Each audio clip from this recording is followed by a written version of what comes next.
Good evening. A video and a stream. I did it. Finally made a video. It took 641 hours, but it's okay.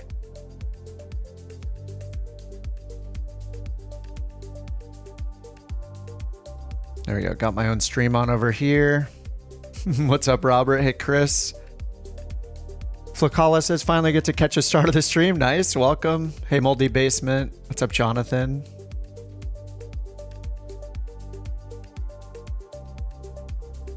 Rami, how's it going? Hey, Emilio. Diver and Audrey. Yeah, what is going on here? I was getting over 1 million every time, and now I'm getting 300,000? What is this? Okay, to be fair, I sold a couple...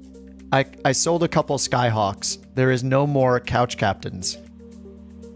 Couch Captains was the flight seeing company. And now it is gone.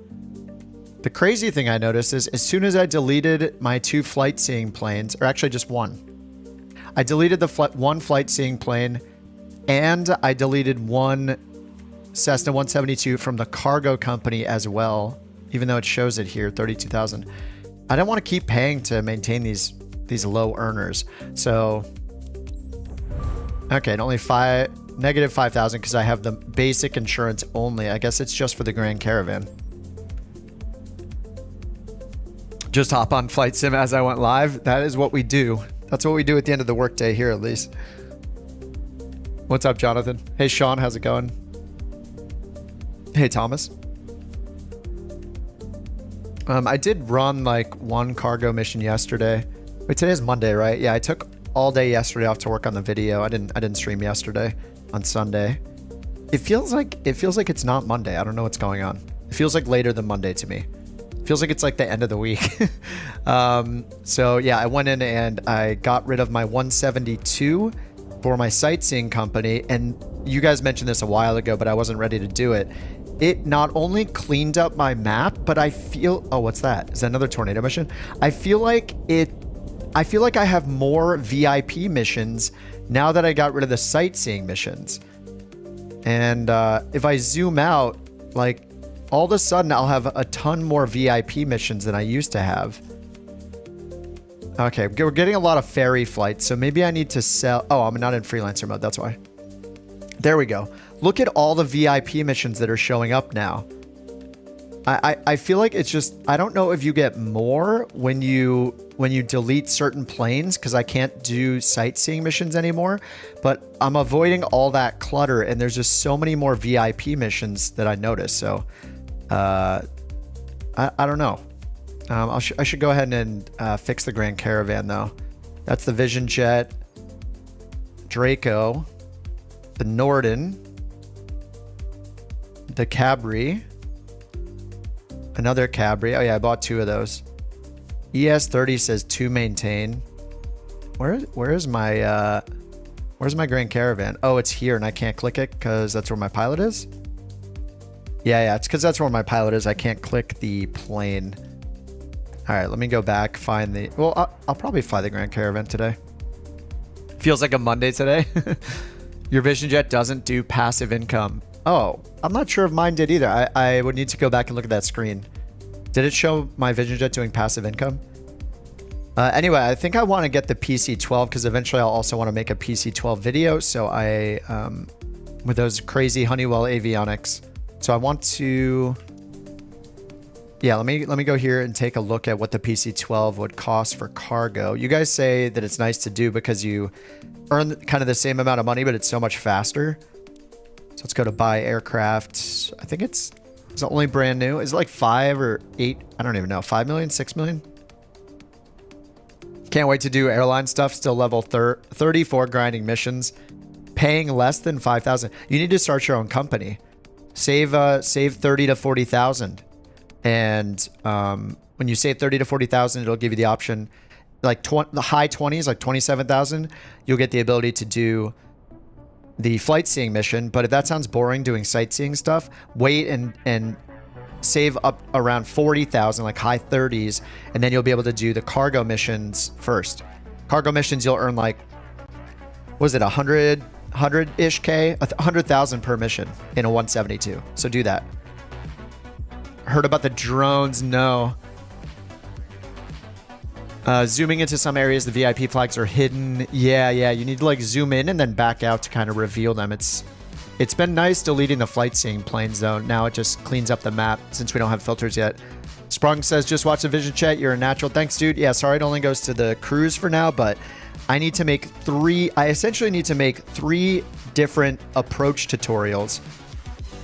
The 3 different approach tutorials are going to have to cover all the possible approaches you're going to get from missions in career mode, which is how it is in the real world. Like if you fly an airplane, you don't know, you can guess at the approach, but based on the controller, they're going to assign you an approach as you get towards the airport. So you have to be able to do any of the approach types. I did link in the new tutorial in the video description. I did put links to the G1000 tutorials I have on those approach types: ILS, RNAV, and visual approaches. So even though I don't have them shown in the G3000, it translates pretty easily. You'll probably be able to figure it out. Thanks, Brian. Appreciate it. Yeah, it's been, I think the last video I released was like about the KLN90. It was a long time ago. And the one before that was in January. So yeah, you know, I've just been streaming a lot. Streaming is so fun. Have I used the Tobii eye tracker? I do have one. Yes. Is it worth getting? It's pretty expensive. A lot of people say the beam, what is it called? Beam or something like that is like cheap or free and does use your phone or your webcam. That might be a first option just to see if you like it. I have the Tobii, but I use it pretty rarely. I mostly like I just like to be in control when I'm on the stream of exactly where it's moving. So I turn it on pretty sparingly, but the Tobii's great. I mean, you just put it onto your monitor. You don't need any cables or attachments on your head, like with Track IR. And yeah, it's great. I'm a fan of it. It's pretty expensive though. No problem. Cookies. Let me know what you think. And yeah, I got to get to work this week. I probably won't stream every day this week. I'll be working more on those videos. Okay, where is I meant to look at the PC-12 to just see how much it is, so I have a cost in mind, and maybe I'll just do a few Grand Caravan flights. I really love flying the Vision Jet, though. It's so much nicer to fly. Oh yeah, we got the Sky Courier for 8 million, and the Pilatus... Oh, it's only 4.7, so I can do 2 cargo missions real quick, and then buy the PC-12. I only need 2 missions. That'd be awesome. Okay, so let's go check out the map. Oh yeah, I have to look. I might have to do this this special mission first. Brian says I'm at 4.1 million now, working on buying the PC-12, maybe 3-4 VIP flights. Oh, do you not have a Grand Caravan, Brian? Grand Caravan cargo gets you like $1 million. What kind of question is that, Emilio? Of course it's going to be teal. As if I have another option. Come on, Microsoft, let me have a non-teal plane. Yeah, I think I just need to do a couple medium cargos. And then what did we get in the middle? Is this another tornado? Natural event? And what plane is this in? Enhance an early warning system. Protects residents from tornadoes. Yeah, we'll just do this real quick. Why not? I didn't even do the one before this because it crashed when I hit skip to finish or whatever. All right, looks like we're in the Grand Caravan. Dude, this is a cool livery. Like, I like this livery. This super dark, kind of muted blue in the silver. Looks fantastic. I don't know if you guys watched Trevor Martin's new video. He did another one already. I was hoping he would wait a few days so I could get those tutorials done so he could be more comfortable in the plane, but it was so awesome watching him try to figure out, like, I don't know how he figured it out, but you'll notice that, and what I'm going to cover in the upcoming, the extra tutorials, is that when it assigns an ILS or an RNAV approach, there's a huge discontinuity, a disconnection in the flight plan because it uses vectors to final. So if you looked, like, he thought he was getting to Big Bear at the waypoint, the last en route waypoint, but there was a huge break between the en route waypoint and the destination because they set you up for vectors to final. So it's got to be so confusing. Like, it's impressive that he even got there. I was like, he's going to be like, wait a minute. This isn't my destination. What's going on here? But man, it's such a weird thing for it to choose vectors to final every time. Now, it would be okay if it chose vectors to final if the last waypoint before the approach that you had an en route waypoint for your destination, which is what you would file. Like your last waypoint in your filing and in your route should be the airport until you're assigned an approach. Then you can go onto the approach when the controller lets you. Anyway, I'm just going to skip to taxi. Let's try to do these fast here. Do a couple of these and get into the PC-12. I'll get my light switches on over here. What's up, RJ? Thanks, dude. Yeah, more to come on that. Attention, I need to work please. on the new ones. We have only today to record what we need with N22989, so let's get to it. Lana is leading the session around North Manchester today. Listen to her carefully. She's our best. Oh, we got pink liveries because they got FSLTL. Exactly what she needs. Captain, we will follow the strict protocol our research team provides. Yeah, Speedy just posted that. I'm going to work on some more this week. So I'm not going to stream all week. I'll have to take nights off to make sure I have time to work on those other videos. I actually... what happened to the teal? Yeah, I don't own this one. That's why it's not teal. If it was my plane, it would be teal 100%. I actually did record the entire rest of that flight from the tutorial I just posted, but as soon as I touched the ground, the sim crashed.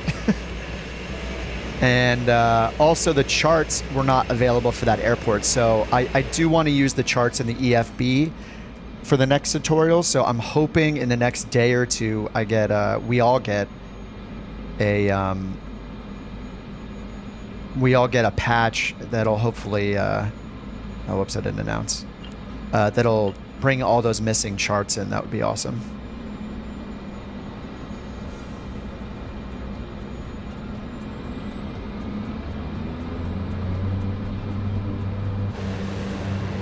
All right, we're just doing this tornado mission real quick.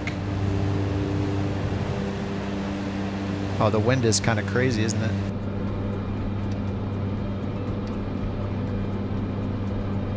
What are the gusts here? I think it's just ground turbulence. I mean, it's fine. We're flying towards a tornado. It makes sense.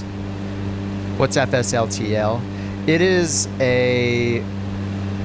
It's a traffic injector, and it comes with a ton of plane models, 3D models for planes. If you use Beyond ATC, its traffic injection, which I believe was worked on by the same team that did FSLTL, its traffic injection, you can have your choice of 3D plane models installed. I use FSLTL, and yeah, it's in the fly-by-wire installer. So if you're on Windows, you can install that. They're very FPS-friendly models for tons of different planes. So when you use traffic injection, it'll use those models to show you those planes. FSLTL has its own traffic injector you could run if you're not a Beyond ATC user. But if you're using Beyond ATC and you have access to the traffic, the AI traffic mode, you can instead use Beyond ATC with the FSLTL models. You do not need to use the FSLTL traffic injector when you use Beyond ATC. You just need the models, the 3D models installed, because Beyond ATC has the injector built into it. 51 miles? What are they, crazy? I know let me get the yaw damper on. 1,000 times, but let's reiterate why we're here, okay? Our department is working hard on building the altitude best mode, simulator. heading mode. We really need to capture real-world observational data to feed our predictive models.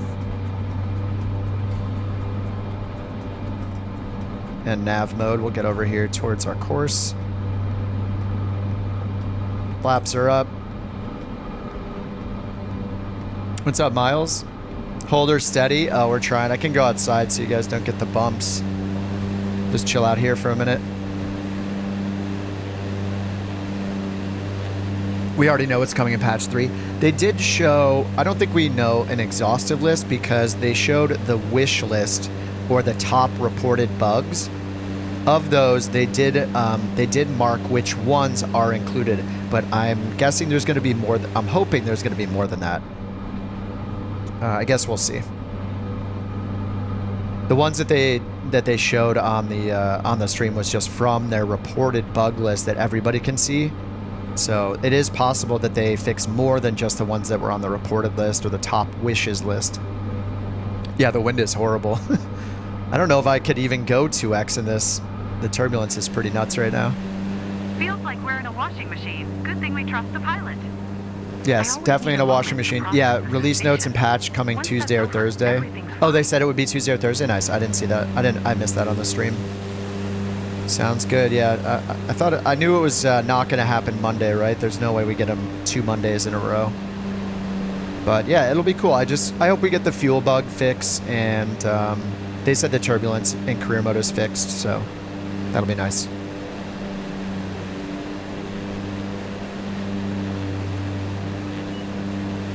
What's up, Miles? New to the channel, and since 2024 came out. Thanks a lot, dude.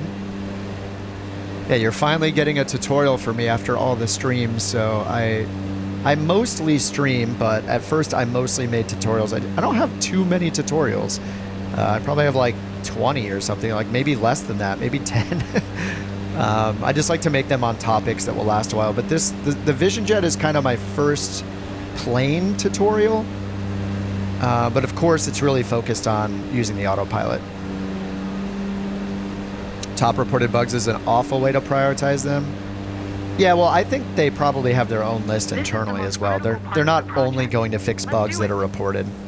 I'm sure they're finding things themselves. Like, I didn't see the fuel loading bug in that top list, but hopefully they know. There's a way to make the Toby work updating XML files. Oh, okay. Yeah, the settings page is useless when it just calls everything an axis, which is very confusing. So I've just been using OpenTrack on the rare occasion that I use the Toby. Yeah, the Caravan autopilot. Yeah, I don't know if it's a yaw damper problem or what, but this plane does have a yaw damper in it. I saw a Reddit thread where somebody said that it doesn't have a yaw damper, but then I looked up a real POH for it that mentions a yaw damper, so I'm not sure. Usually you can't activate the yaw damper on the autopilot if one doesn't exist and is modeled in the plane, but it's probably also a combination of the turbulence we're getting that is really bad in career mode, and whatever problem there is with the autopilot, so we'll see. Yeah, no problem, Dennis. Yeah, there's only one right now. If you want, I linked videos in the description of the new tutorial for the G1000 equivalent tutorials for the different approaches you might run into. So you could watch those for now until I get those approach videos in the Vision Jet done.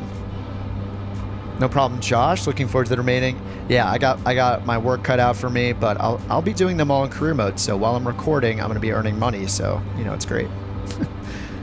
Yeah, that turbulence is pretty nuts. I mean, we're going towards a tornado right now, but yeah, they're fixing it in career mode for the patch this week. Yeah, the PC-12, they did say that the PC-12 was fixed as well for the patch this week. So either tomorrow or Thursday we'll get it. Hopefully it's tomorrow. OpenTrack's a little more twitchy. Yeah, I'll give it a try. I don't know. Yeah, I'll have to find that like a guide to how to decipher the different. I don't know if these lights turn on in here. How to decipher the. Yeah, these lights are really. Are they? They're not even on. Do I have to turn the cabin lights on?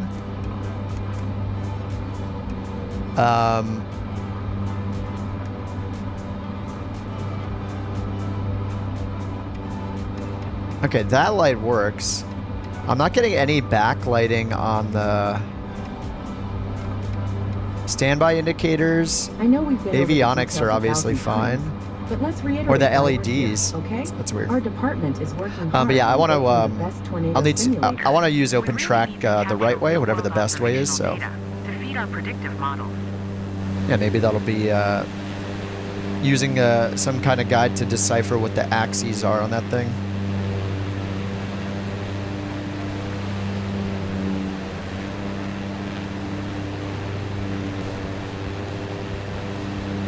Somebody on the tutorial video said, "Dude, I don't mean pushy, but I'm gonna need you to get on part 2 to 3 out soon." Cancel IFR clearance, fumble my way through ILS practice. Yeah. Cover. They're asking, please cover variations between what you plan on the EFB, what goes in the MFD. Yeah, it's, there are a lot of possibilities, so please make the agony stop. I'm trying to get rich. That video is great. Or that comment is great. I mean, can you send links here? You can do it in the Discord, Eugene. I can't figure out how to get YouTube to allow links. I don't think you can. It strips them, and it doesn't even give mods the ability to allow the links, like hold them. So unfortunately, yeah, I've tried all the settings I can find, and it just doesn't let me. Feels like we're in a washing machine. All right, let me try Good thing we 2x trust now. the pilot. I always need a moment to process the sensations. Once that's over, everything's fine.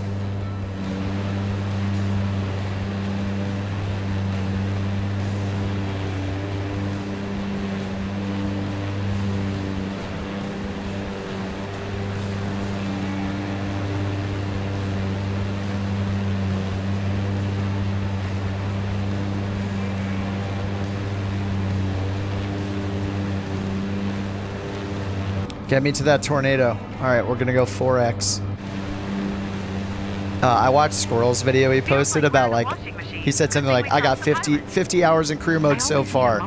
Learn from, wait, what is that? Once that's over, everything's fine. What is that red out there? You guys see that? What is that? Squirrel's video, he's like, This is the most critical part of the project. learn from my pain or something like that in career mode, and about like visual assistances and sim rate being dangerous and all that good stuff is pretty funny to watch. Oh, is that the sun? I guess it's the sun. It's like on the ground. It's Jason. He found more flares. He has 300 flares lit over there. I guess it's the sun. It looks like it's above the, it looks like it's on the ground. Doesn't it? To me, it looks like it's on the ground below the actual horizon. It's aliens. But let's reiterate why we're here, okay? Our department is working hard on building the best tornado. Yeah, Squirrel's simulator. great. We really need to Capture real-world observational data to feed our predictive model. Time of day is way wrong for that. I think it is the sun. This is the most It doesn't really critical make part any of the sense project. though, right? Because the Let's do tops it. of the clouds are lit. So how would the top of the cloud be lit if the sun was over there? I don't know what this is. There's some kind of alien activity. What is that?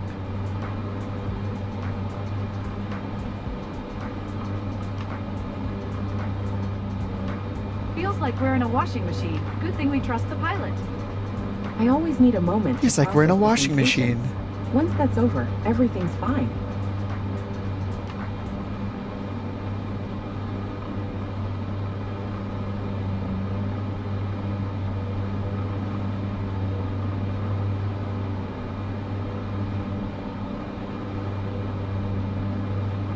Have to abandon to go see the red orb? It's coming. It's coming closer. What is that? Some weird reflection. I mean, I think it's supposed to be the sun somewhere. Feels like we're in a washing machine. Good thing we trust the pilot. What the heck? I always need a moment to process the sensations. Once that's over, everything's It's the fine. bottom of the tornado. I think there's like a cone right there. Oh, now it's brown. It was just the bottom of the tornado, the volcano. So they knew it ended with ADO. Oh no, that's ANO. Never mind. Volcano, tornado, whatever. This is the most critical part of the project. Let's do it. I can spell, really. Okay, making sure I'm in real time. All right, let's turn off the autopilot here.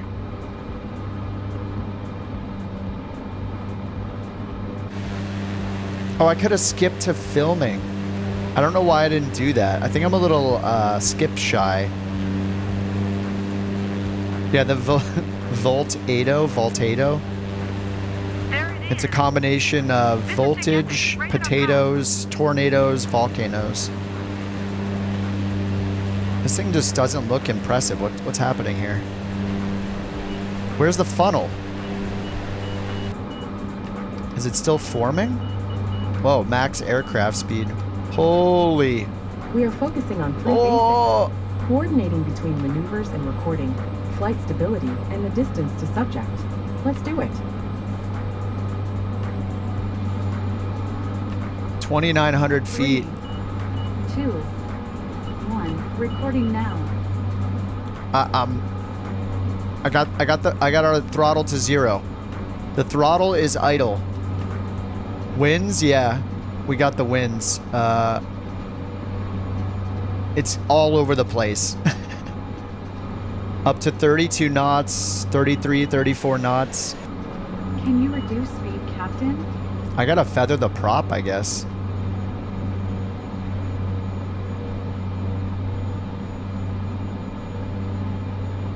Wait, the prop RPM isn't feathering. Oh, it's that bug still. It's that bug still. Even if I bring it to 0 with... Oh my god, this is insane. Too fast, pilot. 98 knots? How? Yeah, if I bring it to idle, it goes to like negative torque.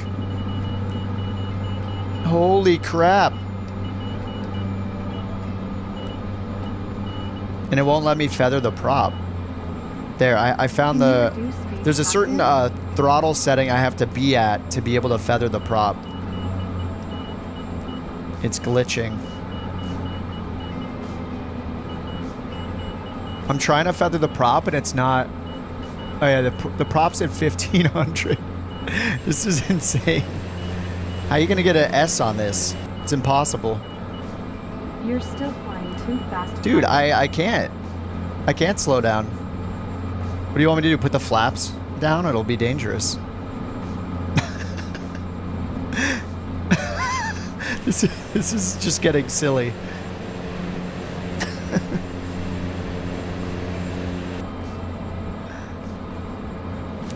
Yes, I did it. Okay, I can't skip to the landing, right? It's gonna break the game. Alright, let's get the heck out of here.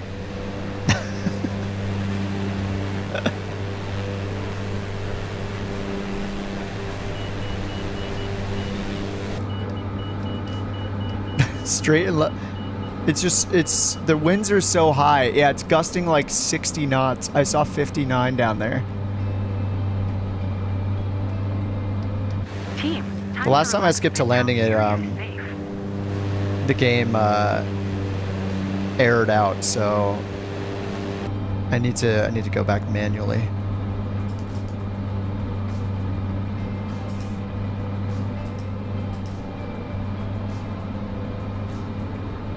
Alright, we got heading mode on. Let's try 2x speed. Oh, I'm sorry.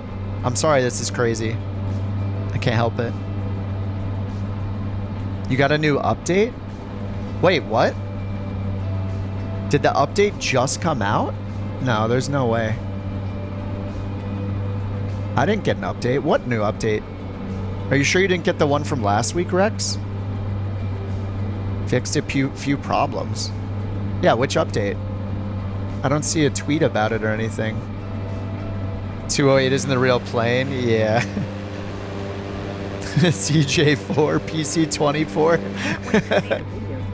Fly more, talk less? It's really intense up here. What? What are you talking about? Talk less? The kids got off school, I guess. Why does this always happen at nighttime when the children are out of school? Get some really weird comments in here. Updates are transparent. There are some client-side updates you still need to get. Don't talk on a live stream. What are you doing? Just reinstalled. Now you get a driver error. Interesting. Yes, the mounted is enforcing. Excellent. Alright, maybe we can go a little faster now. 42 miles to go. Time out, time. The cabin behind me? It's still transparent. It's pretty well done, actually. I haven't looked behind me on one of these for a while. It's still messed up. We're so far Isn't it supposed to have a bunch of surveillance Come on. equipment in I here? heard they Instead, we found get the sharks glass dumped by bottom tornadoes on the caravan beach once. and a see-through You're kidding me, deny. empennage. It's kind of sweet, though. You got one 2 hours ago? That's weird. I started the... It must be the update from last Glad week, we're then. back. Can't Wait for a break. Or are you on an Xbox, I've Rex, heard or some planes PC? even have bunks, but sleeping in such conditions. Not for the faint-hearted. I wouldn't say no. Just kidding.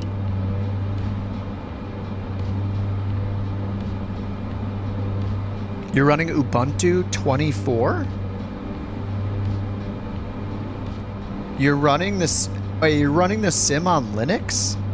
Did I ever tell you that Watching the tornado take Dorothy away shook me as a kid. Oh, It the stuck with oh me, the and I'm pretty Xbox sure that's app why I've ended up updated. here The with you Xbox guys. app itself, Come on, or the same for game? me. I guess all tornado hunters know about that good old Dorothy? Xbox app itself maybe got updated, but that's not the sim. Anyway, I didn't get an update. It's supposed to be out tomorrow or the next or Thursday, I guess. Can't wait for a break. I've heard some planes even have bunks. But Yeah, the sleeping in wind such fixes conditions, in Korea is going not to be for the great. faint-hearted. I mean, we've been wouldn't say playing no. on hard mode this whole Just time. kidding. We've been playing on like level 4 instead of level 2 of difficulty. Did I ever tell you that watching the tornado take Dorothy away shook me as a kid? It stuck with me, and I'm pretty sure that's why I've ended up here with you guys. All right, let's try this Come next on, speed. Same for me. I guess all tornado hunters know about that good old Dorothy. Team, Speed up the time to game. relax It's a bit now. sim The area rate is safe. increase, sim rate decrease. Can't wait to see the videos captured by the ground team. It's you go into your control settings and bind it, Jimmy. It's under the tools / flight simulator shortcuts or simulation shortcuts I saw a section. movie about If you're on an tornadoes once. Xbox, you It was can pretty well done, actually. traverse the There's list. also this movie with sharks raining down everywhere. Was so fun. Miles says, are they adding medium jet Come on. I've heard missions? they found sharks Those kind of dumped by things tornadoes happen on the beach without once. a client You're kidding update. me. So, I mean, we've seen that in the last week or so when all of a sudden the ES-30 missions were there. We saw the I saw a PC-12 movie missions about show up. tornadoes once. We It saw was like pretty well the done, actually. Pepestral virus and the Also, this 2 movie with Robin sharks planes have raining down missions all of a everywhere. sudden. Was so fun. So those kind of things can happen all Come the on. time. I've heard Just, they found just, sharks dumped by tornadoes server on the side, you beach know. once. You're kidding me, Deny. Stop it. Yeah, the AI is cringy. Yeah. We would be complaining if there was no AI voices. We're going to complain if there are cringy AI voices. So, you know. Yeah, James, I need to get it in a video. So I have it. The bot says it every now and then, but it's just a common question. Team, time to relax a bit now. The area is safe. Yeah, they're talking a lot. Kind of creeping me out. They're definitely talking a lot. What's up, Mont? How you doing? All right, we'll just knock out this scientific mission. I mean, this might be decent pay, right? I don't know. Or is it mostly a reputation gain? Did And then I ever need to tell do you a that couple watching Grand the Caravan tornado wobbly take Dorothy missions away like this shook with me as a cargo. kid? And then I should be able to And I'm afford the pretty sure PC-12. That's why I've ended up here with you guys. Come on, same for me. Wish they talked more. The long I guess flights all can tornado get hunters lonely. know about that good I old mean, you can just Dorothy. turn them off. If you just go into sound settings, you can turn the character voices to 0, and you'll never hear them. I'm beat. Glad we're back. Gonna tank my rep? Can't wait for a break. Maybe. I'm at S tier I've right heard now. some planes even have bunks, which is, but a sleeping in rarity. such conditions, not for the faint-hearted. I wouldn't say no. Good Just morning. kidding. What's up, Morpheus? How you doing? Can't wait to see the videos We'll captured make by it the back ground. eventually. It was really intense up here.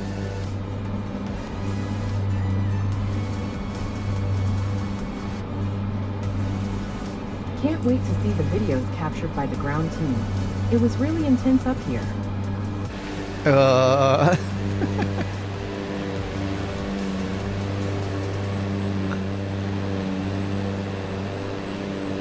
Can't complete a mission with a PC-12. Oh yeah, the oxygen depletion. That's right. Maybe I'll just earn enough to be able to fly it. But yeah, you need to stay at like 10,000 feet, I guess. Actually, what's the max? Do they get you for oxygen at a certain higher limit above 10,000? Can you go to like 16 or 18 or something like that? There's also this movie with sharks raining down everywhere. Was so fun. All right, let's check our stopwatch to check our sim rate. By tornadoes on the beach once. Looks like real time to You're kidding me. Deny. Stop it. All right, announce our position. 29,000. Oh, without the Without the oxygen warning? Kilo Bravo Oh, Victor, 16, November 19. traffic Okay, suspect. okay. November I meant the, 2278. yeah, how high can you 907 fly it without miles, getting the south oxygen 3,000 warning feet since the inbound to pressurization land is runway broken? 15. Jonas says if you change the altitude on in the EFB, ATC wouldn't bug you. Okay, 18,000, yeah, okay. Change all IFR missions to VFR. You pass out at 18 to 19,000. You're on flight level 290 and it was fine? So it didn't give you the oxygen warning? Team, Failed for time doing to high alert that now 20s, the okay. area is safe. I only flew it like that one day. It didn't... Oh no, it did fail me, yeah. It didn't fail me, it just did the back on track thing. So it acted like I crashed the plane, which obviously we don't want to do when we own the thing.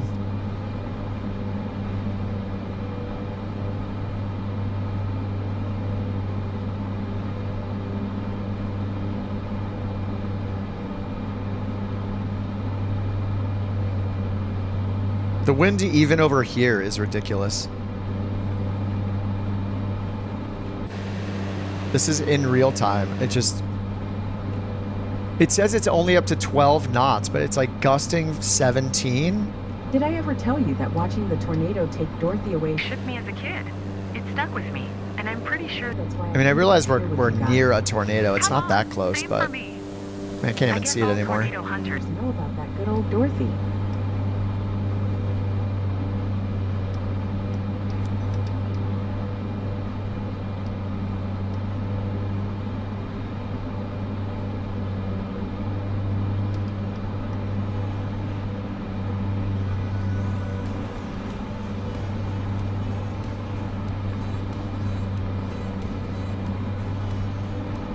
All right, props full forward.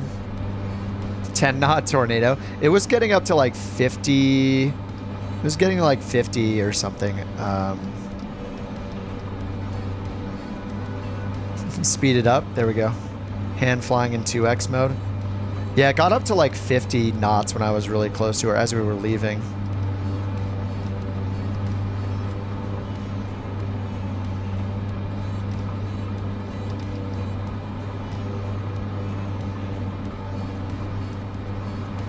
Honeywell GPS tutorial, yeah. Vision Jet first, and then maybe the PC-12. That's partially why I want to get the PC-12 is to practice flying it a bit. But it'll probably take me like the rest of the week to get the other Vision Jet tutorials done. I'll need to not stream too much this week. Aver says when doing the tornado missions, try flying counterclockwise. Oh, that's smart.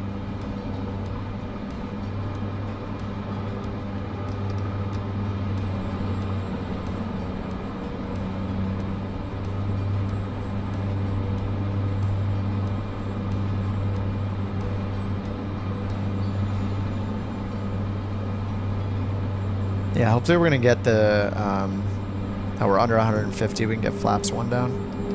Hopefully we get the fixes in this, fixes for the PC-24, fixes for the PC-12, fixes for the electrical system in the 172, and the Grand Caravan where it doesn't show your heading on the MFD. Those will all be very nice.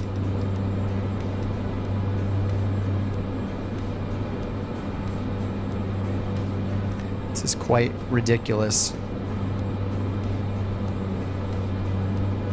Am I going to get the C90? Yeah, probably. The C90, I couldn't get the autopilot to work in it, so that one had some bugs as well. Yeah, that tornado wasn't as good as the first two that we got. First two tornadoes were decent. How do I zoom in so quickly? I use shift 1 through 0 a lot. If you're talking about like these camera views. Otherwise, I'm just grabbing my mouse and just quickly using my mouse, then hitting the reset view button on my stick. And I have a little thumbstick I use to look around like this. My stick also has buttons for this view and the drone camera. So yeah, I use a lot of shortcuts on my stick since I do them so much during the stream.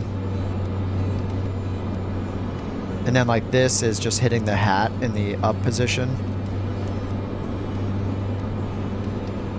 I can't even slow down because I can't bring it to idle, so we're just gonna land really fast, I guess. Kilo Bravo Victor November traffic Cessna, November 22989er is on final runway 15 to land.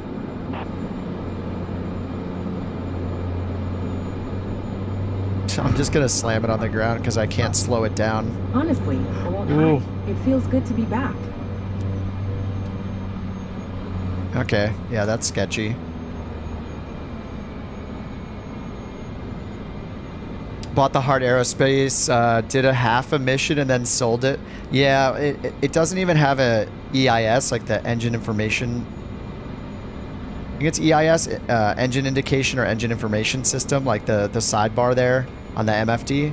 Whoa, whoa, whoa. Holy, ooh. Let's get to low idle.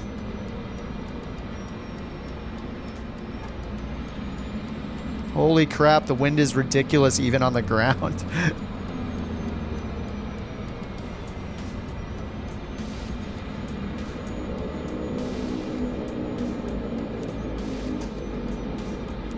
Kilo Bravo Victor November traffic Cessna, November 22989er is taxiing to parking. How to brake, go reverse 5 feet over. Yeah, I flipped my reverser switch before I touched down, but I didn't add any reverse throttle.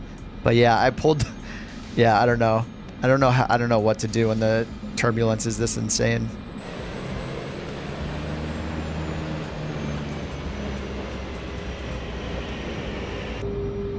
Yeah, taxi speeding, whatever.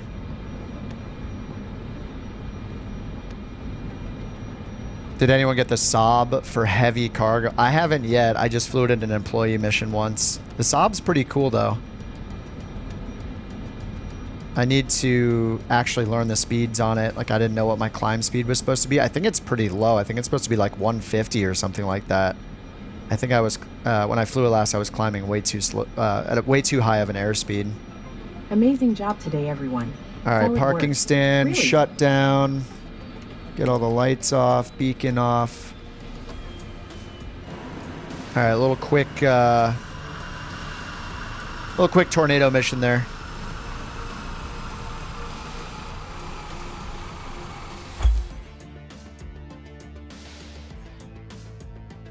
Time accelerated? No, I was in real time. It's just that's how insane the turbulence looks. 14%. Infinity, not a number. Nan means not a number. Wow, I got a D. So I was S tier. Let's see if you're S tier and you get 1 D, what do you think it'll bring us down to? Probably an F. The sim is frozen. I think we might be crashing. Yeah, I think it's crashing right now. My mouse won't even move. I can't do anything.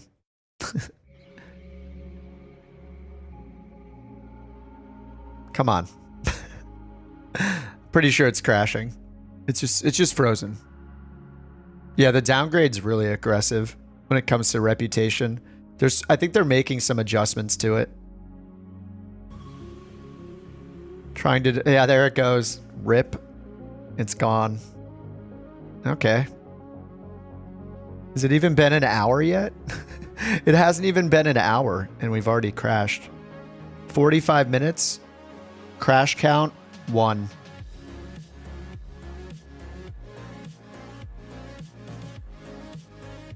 Thank you for the Fs in the chat. Appreciate that. Paying respects.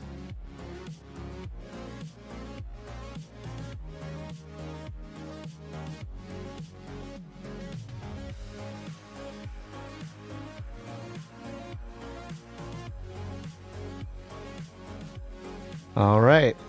Reloading. You had a perfect mission, got 100%, showed a full S tier bar, downgraded your reputation to an A. Hey, it just makes sense, okay? Don't question it.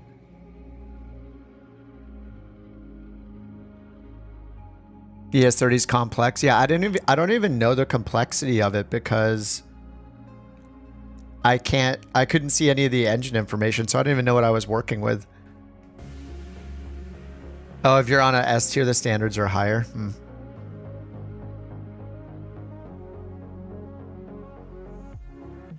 Did the developers test it? No, they explicitly said they're not testing anything.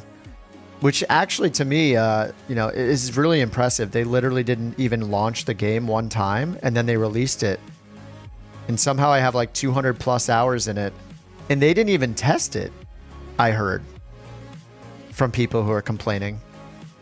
People who are complaining informed me that they didn't even test the game, so I believe them for one. That's pretty impressive, though. They coded the whole thing without ever launching it or testing it. So, I mean, could you code something and then you launch it to production? You launch it to the world, you publish it, and then bam, it works for most people. I'm actually more impressed knowing that they didn't test it and it works. You know, it works at all. They must have tested it. /S. I'm joking. Okay, we're back. Kind of. I don't know if it's gonna count this.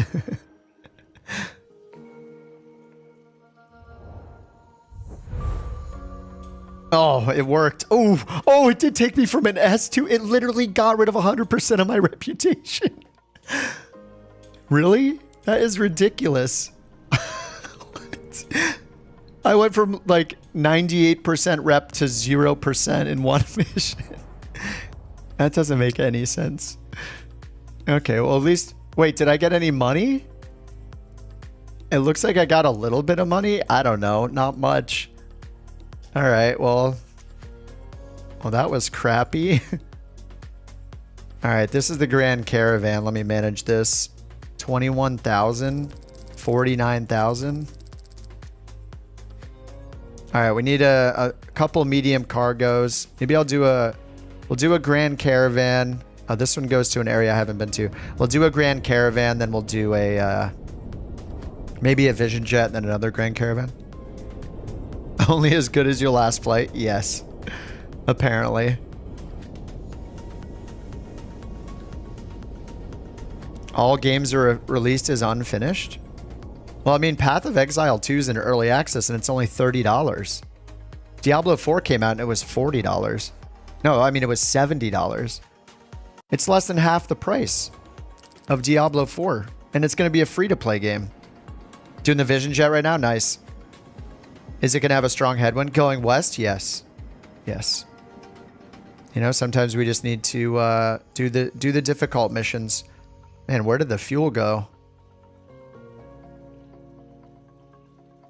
We're just going to go like as full as we can here. Idle works? Not really. You can try... What I did was... I changed from throttle axis, which is all throttle axes, on my my throttle lever to just throttle axis 1, and it doesn't. It goes into like negative torque now when I decrease it to idle. It's a little weird.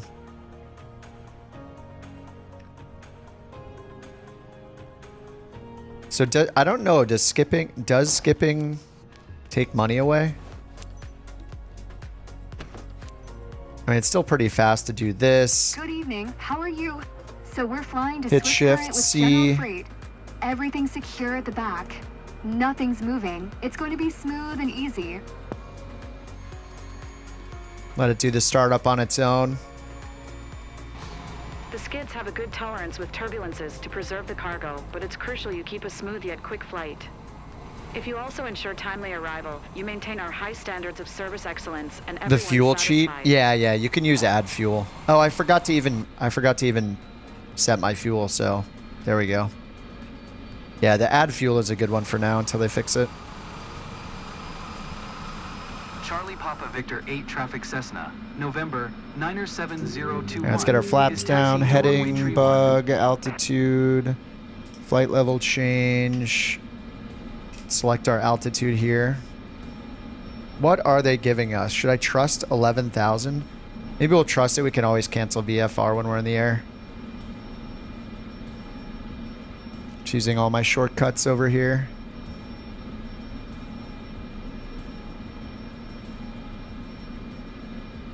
Alright, heading, flight level change, 95 knots. Heading bug, sink straight ahead. Announce takeoff. Parking brake Charlie off. Papa Victor 8 High traffic idle. Cessna, November Reversers. 97021. Let's get the Taking off pitot runway heat 3, on. 1 departure Stall to the heat west. on.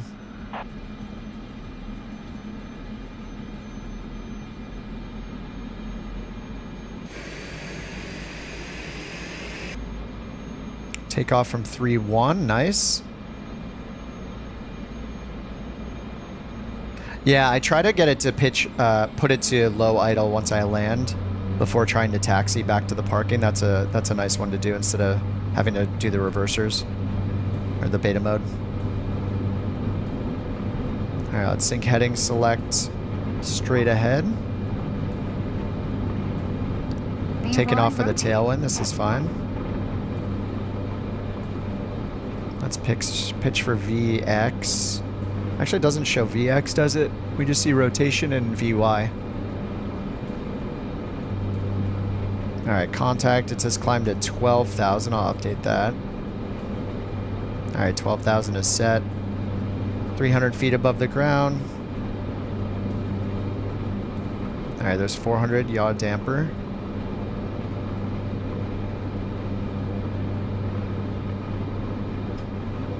Assistance is off.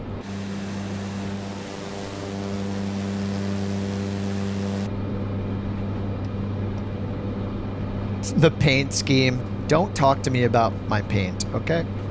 It's a sore subject around here.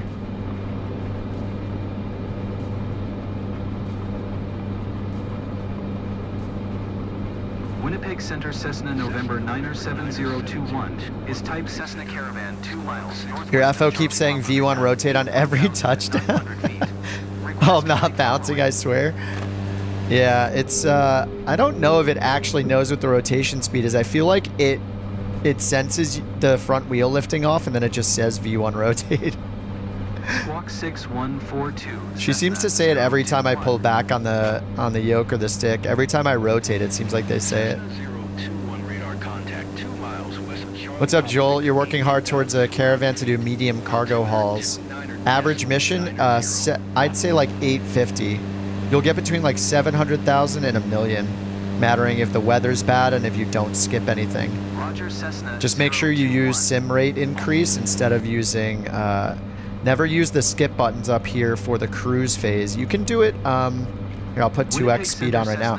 You can use the skip for like taxi and takeoff and after landing, but do the cruise phase without the skip shortcut. Instead use sim rate to fly it in 2 or 4x speed. If you watch Squirrel's latest video, he talks about it quite a bit. About he shows all the shortcuts for it, how to set sim rate, and yeah, he gives the same advice that all of us have come to know, I think, which is use it in 2 or 4x. Anything more than 4x is you know, is risky, so you got to be there watching it like a hawk if you go to 4x. Charlie Yankee November Airport has filed. Squawk 6142. Nice, good timing, Streamlabs. Good timing, bot. What's up, Tuss? Used his tricks, yeah. I haven't watched one of his streams yet. I think I saw him streaming yesterday when I was not streaming, and I tuned in for like a minute maybe, but I haven't watched too much. Why does FSR Bandit keep closing? I haven't used FSR Bandit, sorry. I just use I don't use an external program, I just use the ones built into the sim. Yeah, the AP wobbles a lot. You get that like porpoising effect. All right, we're gonna assume we're gonna get the visual approach here. Let's see what we got. Check the EFB. Oh no, it gives us RNAV runway 31 via direct. You know, one thing I haven't used a lot is, or at all, is in the EFB. This is something I'm gonna have to review for the next Vision Jet video. Is in here. If we go to the flight planner and scroll down, we have RNAV 31 was chosen for us. We can either hit change procedure, or if we go to our destination airport info, this last button right here shows all the procedures. And these, I think, pretty much come from the database. So if we choose the right runway and choose approaches, we can see and preview them. So let me move the map. I've barely played with this. So we can go all the way over and see what the approach gives us when we select it. Yeah, so this is such an easy way to do it. I was gonna teach how to do it, and I had this recorded and voiced over, and then it crashed, and so I just deleted it because I wanted to start over.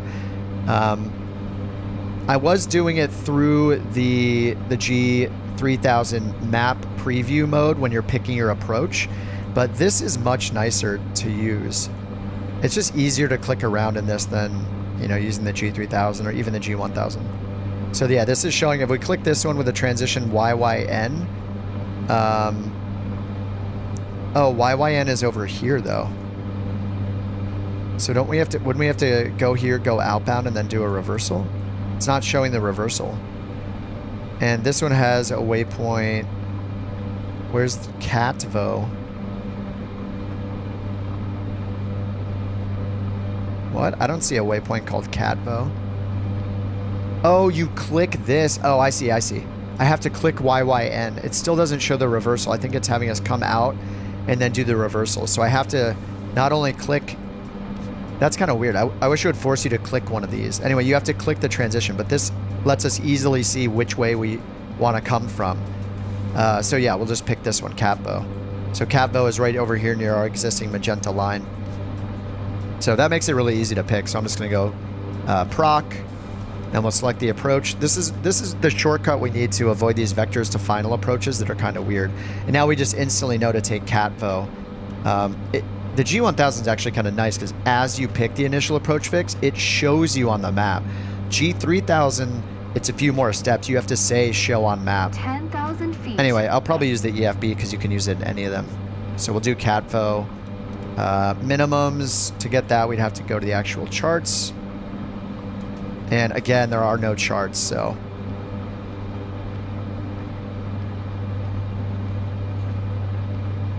Yeah, no FAA charts because it's in, I guess it's in Canada.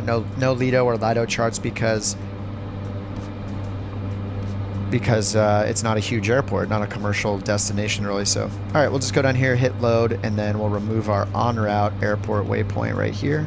You know, they could fix this if they just, maybe this is a bug, but they load the vectors to final version. When it does that, it doesn't have the destination airport as an en route waypoint. If it had it as an en route waypoint, it would be way less confusing. But instead, you have vectors to final with no en route waypoint. No destination is your en route waypoint. So it breaks the flight plan apart from your last en route waypoint to the final approach course. It's just blank, which is, if you guys watch I was watching the T. Martin's second video on it in the Vision Jet, and he ran into that. Where he's like, he ran into a discontinuity. It's not fun. But maybe they'll fix that so they put the en route waypoint in there when it chooses vectors to final. I think that would do it. Love to have the EFB on your own tablet. Yes. Oh, it is in progress on the wish list? That's awesome. I mean, that is probably why they made the website. It would be nice if it had moving maps, though, and just the way Navigraph works. That'd be great. Doesn't it show the destination airport field elevation somewhere? Yes, you can find that in the tablet for every airport. You just go to, if you go to your route as a shortcut, find the destination airport, click the I button down here. That'll make sure that it's pinned here in the purple section. Under the info, you can go to runways and just click the runway. You can, go to general and just look at the elevation. This is airport elevation, 2662. If you go to runways, it'll give you the runway elevation as well. So what the threshold elevation is for the runway, 2654. So if you want to be really specific. And then if there's actually an ILS approach, this is a quick way to find the ILS frequency. Instead of diving into charts, you can just go here to runways and it'll have another row here that says frequency, and it'll say ILS and the ILS frequency. So you can use the ILS frequency and the runway heading to dial in your final approach course for the ILS approach. Honeywell YouTube tutorials. Dude, send me the ones you watched. If I'm gonna make some, I need to get educated. But I need to buy the PC-12 first. 1 tree 4.175 Cessna 021. Winnipeg Center Cessna, November 97021. 12,000 feet. Cessna November 970. 12,000 feet. 3.5 hours remaining. Okay, we're going to do 4X. Continue to Axano as planned. Let's see how 8X does. 8X can get a little crazy. The purple buttons are not there all the time.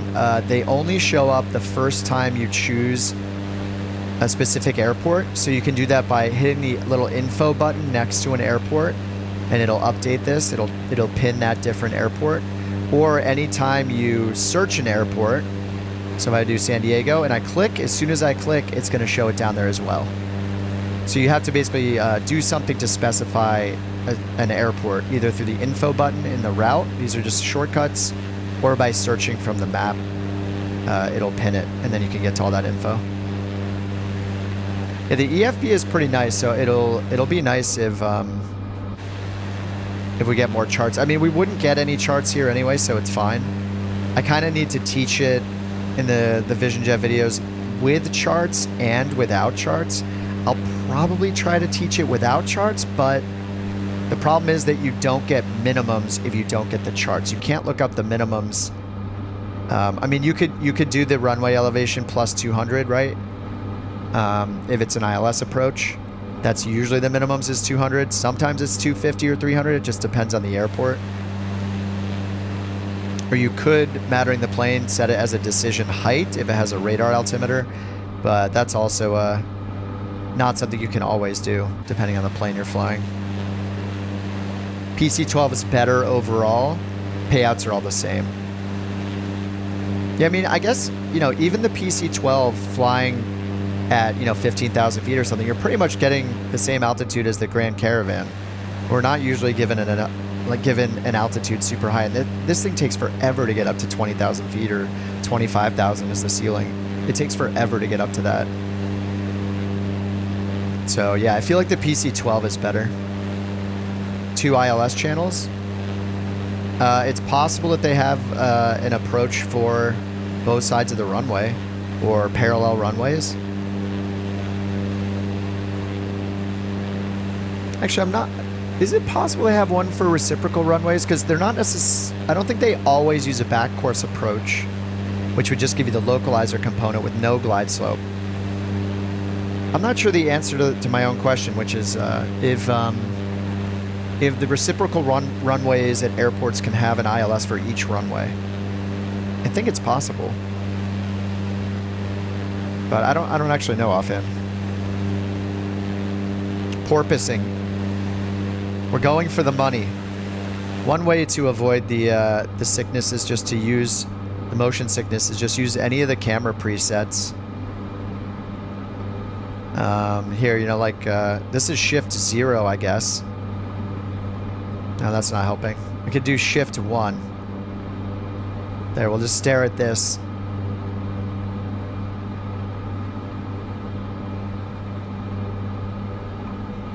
Flight level 1, 83,000 feet per minute. Yeah, the PC-12 is turbocharged.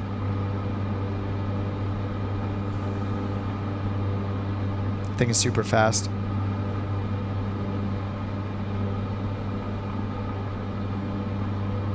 It's bad in VR. You stare at the gauges. Oh my God, you're doing yeah, you're doing time acceleration in VR. Oh man, yeah, that VR on its own is potentially nauseating, let alone doing it like this with sim rate 4x. Set the climb rate to 100. You can accelerate without the bouncing. Oh really? You do what do you just set a higher altitude and set your vertical speed to plus 100? Here, let me try that. Oh, what if we just set our vertical speed to 0? Oh, we can just set the vertical speed to 0. Holy crap, it fixed it. I think. Dude, Rawl. Wait, is that FS Reborn, Rawl? That is, you just set it to 0. Just turn on vertical speed. Dude, what a crazy tip. That's incredible. Vertical speed 0. Let's try 8x. Oh my God. It's so smooth. 16x? 118.0 Cessna 021. I'm at maximum speed. I'm at 16x right now. Oh, where are we going? Oops, I'm not in nav mode. I turned off nav mode by accident. You just set vertical speed to 0. Brawl, that's crazy. Straight up legendary. Brawl, you're crazy. Thanks so much. Holy crap. Vertical speed 0 for the win.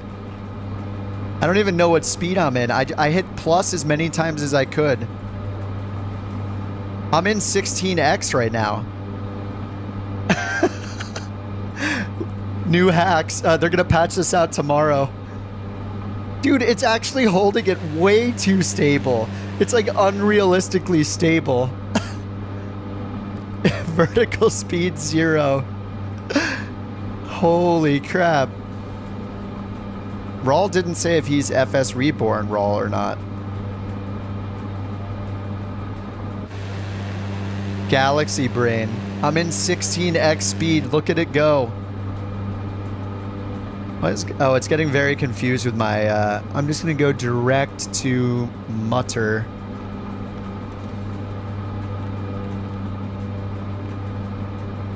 Whoa. Alright, let's go to 8x. Alright, let's slow it down a little bit. Okay, went back to altitude hold. Let's do vertical speed. Alright, vertical speed again. Wait, I might have to go back to 1x speed, then hit vertical speed.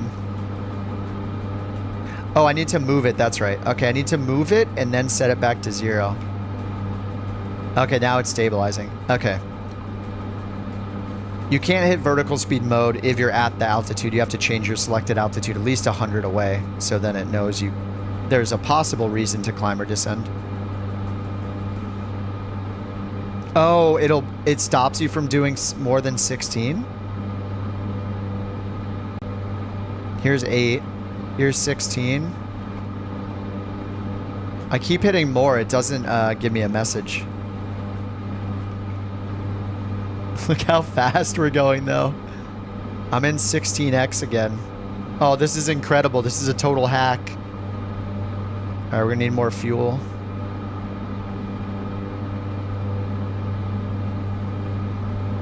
Might as well just use teleport. No. If you use teleport, then you're doing something shady with add-ons. And all I'm doing is using the stuff that's in the sim that even has a default key binding of Alt-R. So I don't think this is too cheap. Maybe a little bit. Holy.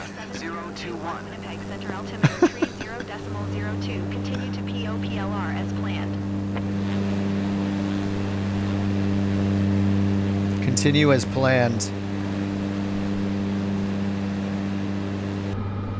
Doesn't give a message because they don't acknowledge it. I feel like, I mean, there's no way they get rid of it. Maybe they'll get rid of 16x. Who knows? It's legit. Yeah, I mean, they allow it. There was a whole forum thread of people talking about it too, and so many people were like, if they get rid of it, then I just don't want to use career mode because I can't do 3-hour flights. Maybe they'll limit it to 8x. This is hilarious. Rawl, you're a hero. 4,300 is going to be our altitude. Let's pull this down to 4,300.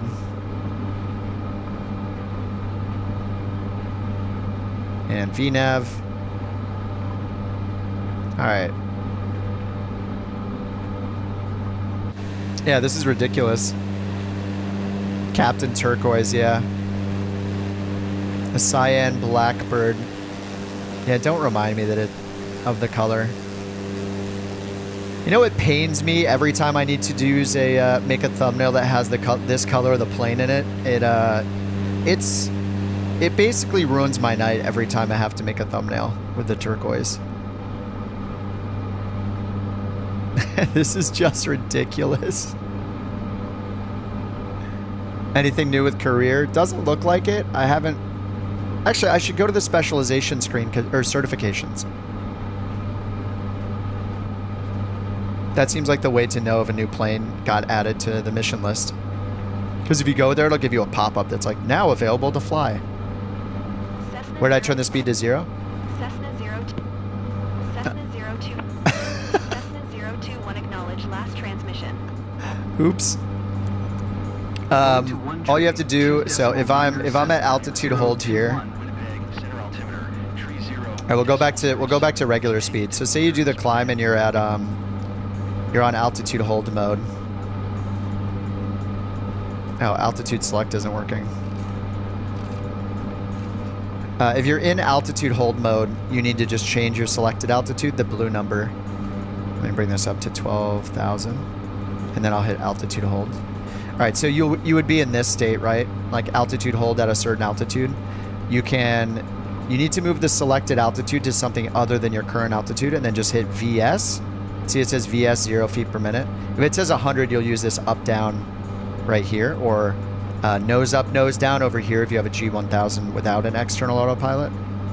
So you just set it to VS 0. So you change this by 100 just so it'll let you use vertical speed mode, but then do vertical speed 0.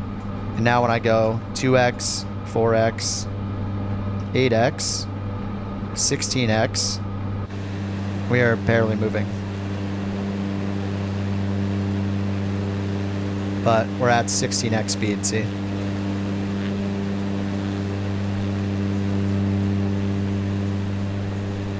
What a crazy tip.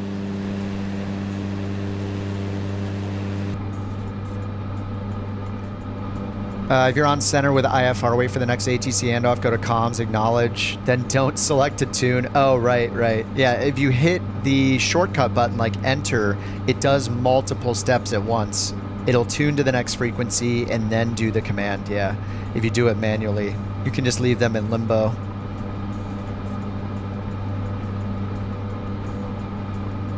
Even the clock on the Garmin doesn't change speed. Oh, it's even doing the turn.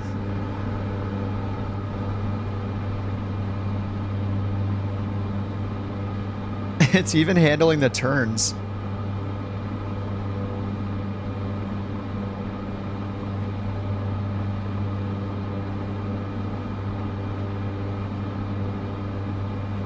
Did I miss our top of descent?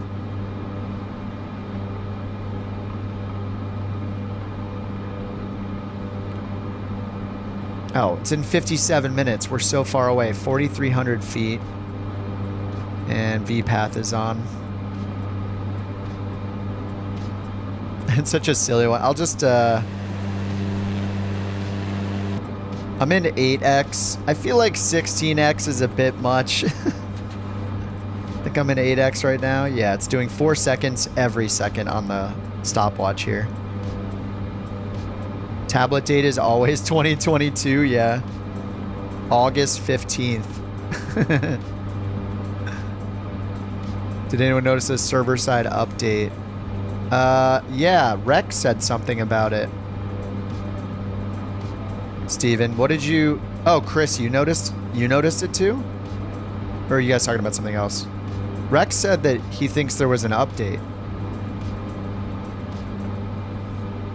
There's nothing... I don't see any notifications, though. Cessna 021, contact Winnipeg Center on 124 decimal tree. Good day. Oh, no. I made a mistake in the video. Acknowledge lap. Cessna 021, did you copy? Cessna 021, did you copy?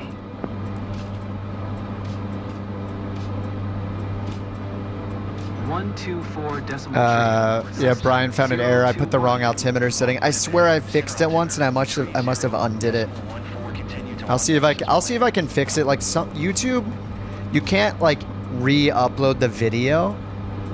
But maybe they have a new tool. They have like an in-browser editor that you can use that I haven't looked at for a while.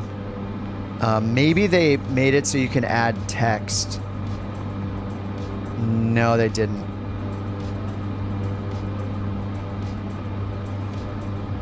I can blur it or add a card in the top right. Man, I fixed that at one point while I was editing too, and I ended up exporting 3 different ones for minor mistakes, and I didn't catch it. No, it's okay. They'll be You can comment on the video and then I'll pin your comment. How about that? You could timestamp a comment and then say, should be, you know, 29 or 84 or whatever. It's fine. I'm not going to delete it and re-upload it just for that, because the tutorial still says like whatever they say. You know, it says whatever ATC says is what you should be putting in, and it's going to be different for everybody. So, but yeah, that I should have put. And did I put in 29 or just the white text I put on top said the wrong one is probably what happened.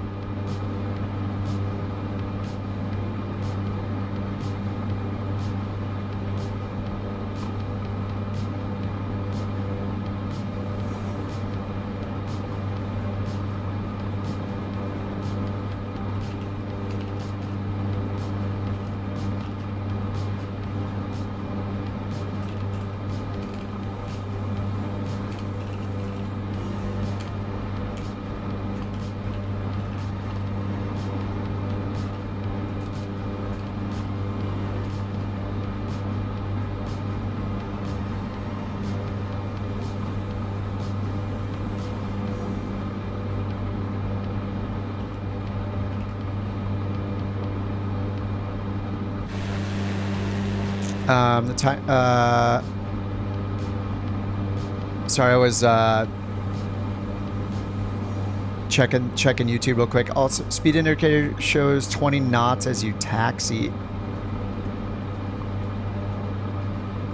Yeah, what are we seeing with the updates? Do you guys think there was actually an update or not? What's our top of descent here? Oh, still 40 minutes. Dude, this vertical speed trick is insane. Look at the top of descent clock. It's crazy. Haven't seen an update. No update yet. Maybe they just fixed a few things server side. I mean, it could be like every day.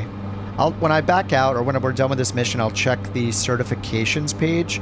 If you go to certifications, you'll get a pop-up for any new planes that have been added, I think.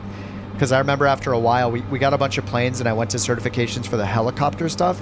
And then I saw like, you know, the Sky Courier, the PC-12, the Saab, the ES-30, like a notification for all of those. Does the autopilot rocking wings? Yeah, it does. And we just figured out, thanks to Raw, that if you set vertical speed to 0, just change your selected altitude by 100 feet so you can turn on vertical speed and set it to 0 feet per minute. And then this is what 16x looks like. I'm in 16x speed right now. Look at the top of descent timer here. I feel like 16 is maybe a little too nice of them to allow, so maybe they'll limit it to 8. I feel like that might be a little more, feel a little less cheaty than using 16x. But I noticed that my passive income went down massively. The last few days, or the last few times I got passive, it was like 300K instead of over $1 million. I was getting over $1 million. What's up, SX? Thought it was an old live recording. Started 76 minutes ago. Yeah, we are live right now. 16x is perfect. Oh, I'm missing all the ATC comms. 8 Cessna 021. 21 Winnipeg, center altimeter, 30.18, continue as planned.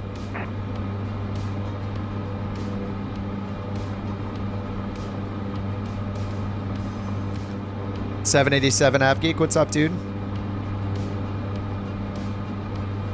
Yeah, 16x is pretty insane, though. I mean, I feel like a hacker right now.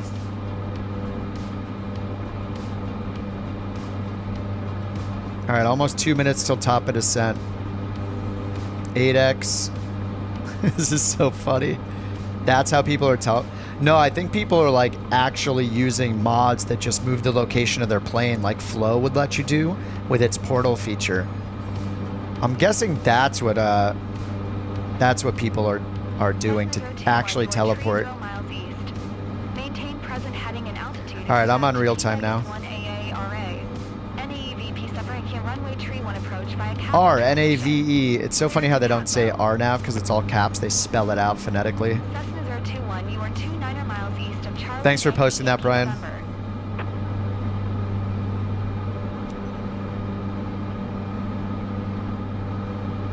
All right, I pinned it to the video. Pinned it to the comments. Thanks, Brian.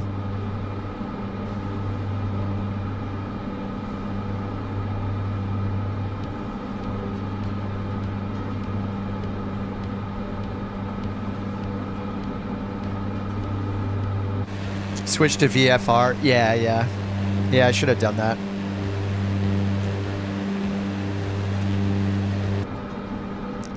I don't know if there are any night missions yet. We can take a look, though. That would be cool to find one today.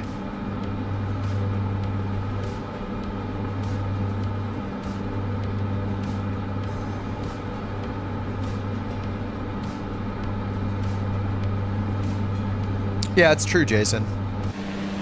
Yeah, it's not ranked or competitive, and hopefully they won't ever make leaderboards. Any kind of leaderboard is going to incentivize people to find things like how to teleport and all that stuff. There's always like people that do that. Like I still think it's fair to do 16x. It's fine. I feel a little like dirty doing it, but you know, this is the kind of stuff we would do outside of a career mode existing anyway. So is it really a big deal? You can do it when you're doing free flight, when you're on VATSIM or Volanta or Pilot's Life or On Air Company, or you know. So there's a leaderboard for daily challenges. Yeah, it's weekly challenges every Monday. Oh, which is today. There are new challenges. Yeah, it's your time. Use it how you want. Yeah, I totally agree. It feels a little wrong, but it's really not. Here, we'll use 2x. Hope they fix the base game co-pilot radio comms. I mean, the co-pilot doesn't really say anything much other than like the passengers talk a lot. The co-pilot just says things like, you know, 10,000 feet, rotate, V1 rotate. Those kind of call-outs aren't that annoying, but the passengers talk a lot. You can just turn the voices off, though. Go to your sound settings, turn the character voices to 0, and you'll hear nothing. You won't hear ATC, co-pilot, or passengers. Program to warp. I'm not going to... Yeah, using something that just warps you is cringy. It's kind of sad that people are doing that, like. But yeah, I usually skip the cruise anyway. Like whenever we're doing airliner flights, I'll do 2 or 4x. Yeah, it's not cheating. I think using sim rate is fine. I think something that teleports you and then you instantly earn the money that's a cheat. That's not like built into the sim, so it's just sad. But they should never make leaderboards for career mode to avoid more and more people doing that. Nobody's going to trust the leaderboards. They're going to be like, yeah, okay. Giant eye roll. I'm sure you did that. I'm sure you're, you know, triple the team behind you or the airline behind you in flights completed, or 10 times the amount. Medevac mission, you can get close enough to the destination that the patient doesn't, in distress script, doesn't register. Nice.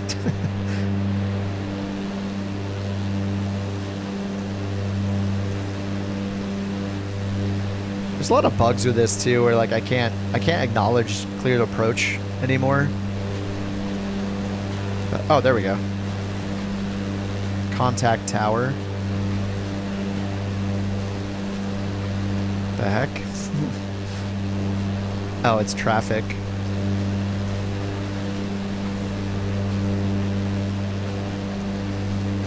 It's just doing it instantly too.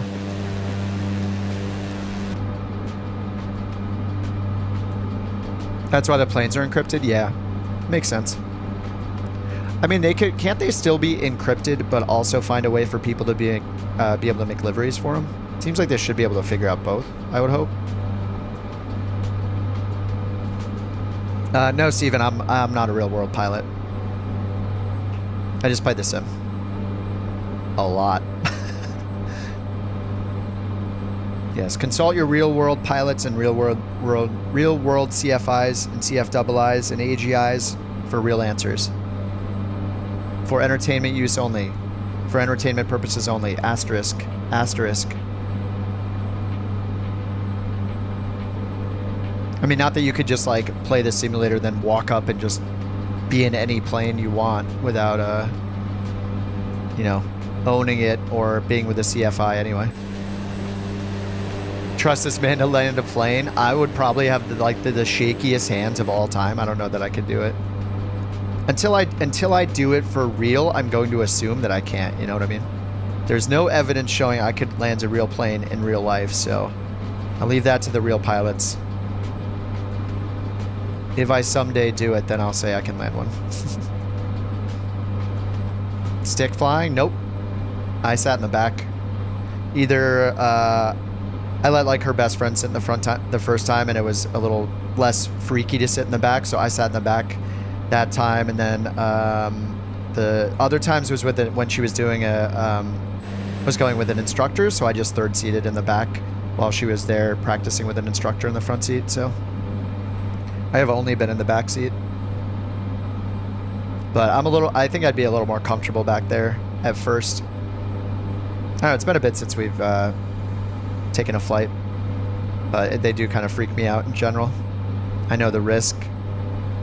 Your wife sits next to you all the time, refuses to touch the yoke. Yeah, that's what I would do. I would be okay with like using the Garmin and looking up a procedure, using ForeFlight, you know, doing radios potentially as well, if that's even allowed. I don't know.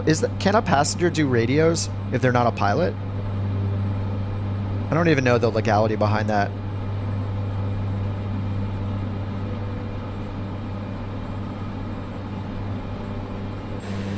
But I would do those things. I probably wouldn't touch the yoke either. Oh, there's a small radio exam. Oh, that's cool. In New Zealand. ATC wouldn't know. A-Rock. Nothing illegal about it in the US. Huh. You know, I think that might be true because I feel like I've seen some real pilot videos on YouTube. Like the real pilots that do the vlog style stuff. And I think that I've seen them with like their children doing the call outs here and there. And I'm guessing the kids didn't do some exam to be able to do it. They'd have like their children do it as a joke kind of thing.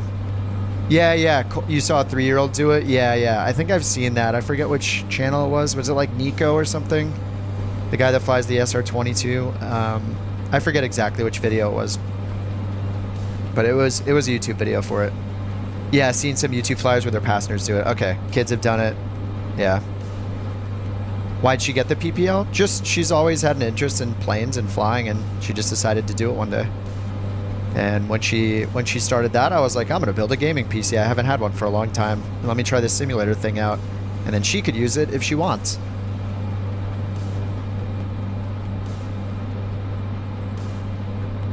Notice IRL pilots are more risk aware than non-pilots. Yeah. Oh yeah, for sure. I mean, an actual real pilot. I bet some of them have the ability to like turn off their real pilot brain and just have fun. It's probably hard to do though. You know, when you're actually a professional pilot and you're playing the sim, you know, to do anything that's not legal or kosher, you know. Does she use the sim? Yeah, every now and then. I got her an Xbox. We're kind of trialing the Xbox, but I think I need to get her the Airbus controls. I should order those after the stream tonight. I got her the Xbox, so she doesn't want like another gaming PC setup or anything. That's a little too far, but yeah. What's up, Tommy? How you doing? Definitely doing well, man. Likewise, hope you're doing well too. Oh, Jules has seen V1 do a lot of stuff. I know he doesn't do it in real life, yeah. I'm sure it might just be different, like one person to the next. All right, do we have flaps 1 down? We do. Props full forward.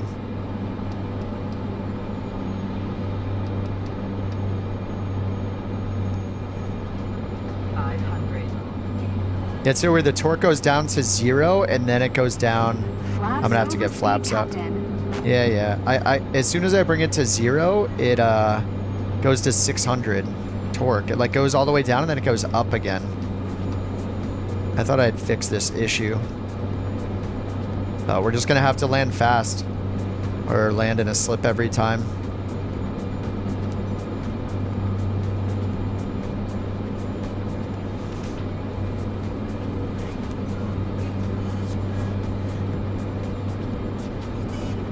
I don't know how else to slow down when it won't let me bring the torque to 0. Alright, I moved it into beta mode ever so slightly. No! Not again! It's crashing again on landing. This happened when I was recording the Vision Jet ILS approach. Like, I meant to have 2 videos out at once. And I was just doing the recording phase of the landing, and it did the same thing. Dude. Up. Sound. Nope. No. Rip. Maybe I need to reinstall the sim. How long did it take you guys to reinstall the sim? Won't I have to reconfigure a bunch of settings, like my graphics settings?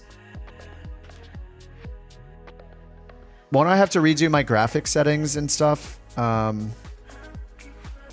as well? It's done it to you too. Delete the rolling cache. Yeah, I could do that real quick. While I have the sim closed, let me delete the rolling cache. What a pain. Try a repair. Yeah, okay, I'll try that too. Instead of a reinstall. I'll do a reinstall off stream maybe. I was planning on doing it at some point, but alright, I'm going and hitting verify files. Oh, it says it'll repair and reset game to its original settings. I don't know if I want to do that while I'm on the stream, just in case. Because then I'll be sitting in, maybe it's FSLTL? Is it possible? Is it possible that it's FSLTL because when I land on the ground, it's like loading a bunch of models or something? I'm just going to move FSLTL out for now, and then I'll also delete my rolling cache. We'll see what happens. Now I really need to use 16x. All right, rolling cache is 16 gigabytes. Deleted, empty recycle bin, and then relaunch. A hard break for sure. Turn off music and assists. I shouldn't have any assists on. Let me see if the event viewer app shows it. Application logs, Windows logs, applications. Yeah, here's the error. Microsoft Flight Simulator 2024. Faulting path is the EXE, and it gives me an exception code ending in 00005.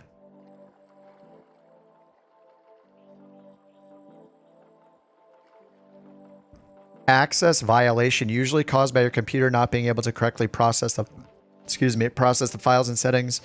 Despite the error showing blah blah blah, many causes including faulty RAM. I just tested my RAM actually a week ago, and it was fine. Errors with the files of your PC, issues with the settings of your PC. Check for corrupted Windows systems files with a system file checker utility that Windows provides. Use the system file checker tool. SFC. Interesting. All right, maybe I'll try that afterwards. If I crash again, then I'll SFC scan now. How does everybody know that? You guys are crazy. All right, Windows PowerShell. SFC scan now. You must be an administrator. Okay. PowerShell run as administrator. I usually use just terminal, but I realize that there's a PowerShell too. SFC/scan now. Okay, beginning system scan. This will take some time. You use it all the time? I don't think I've ever run that. All right, the verification is happening right now. Here it is. 7% complete. PowerShell. We'll see if it does anything. Sudo. If I was on my Mac, I would sudo. Reload's probably in order. Yeah, I'll just do it off screen. I know everybody I saw the EasyJet sim pilot video too. Everybody is telling everybody to reinstall. But I mean, until recently, I haven't had crazy problems like this, so it's kind of weird that it just suddenly started happening. But you know, it's for all that luck I had on release week, right? It's karma. It's coming back. It's coming at me. It's time to crash every single mission. Let me go to certification, see if there's any new pop-ups. Nope. Usually, if you go here, it'll have a new pop-up for new planes that are available to fly. I don't know, maybe we can find a nighttime mission. I didn't get the money, did I? I don't think I did, no. All these VIP missions now that I... it's just easier to find them now that I got rid of the flight seeing planes that I had. I feel like there's more. Maybe not. I mean, they're pretty much going to areas I've already flown to for the most part. Yeah, they're all going west as we'd expect, I guess.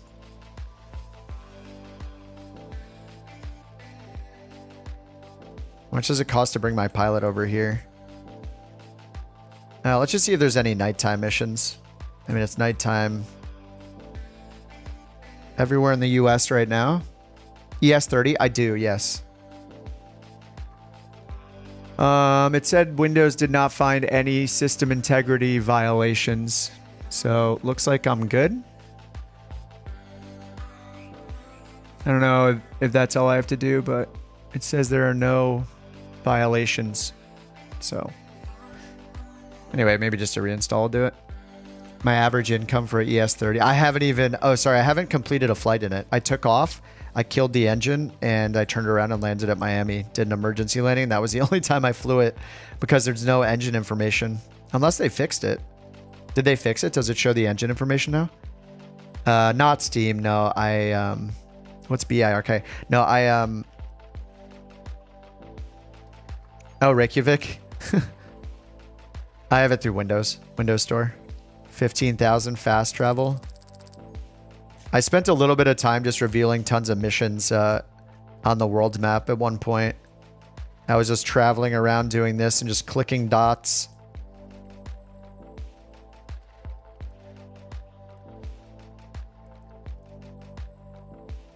Hey, where'd all the airports go? Oh, it's because I have that. Oh, there we go. It's like, wait.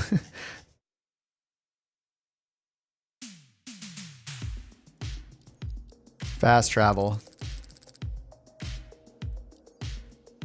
We're going far, far away from home.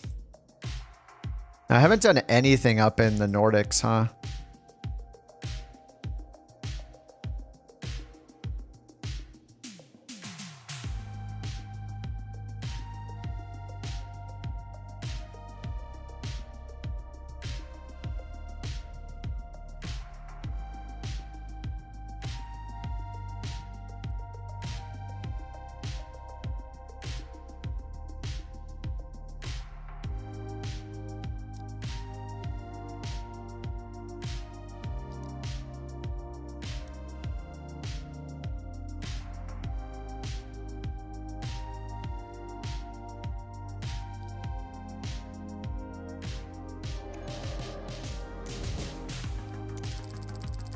Ooh, VIP missions.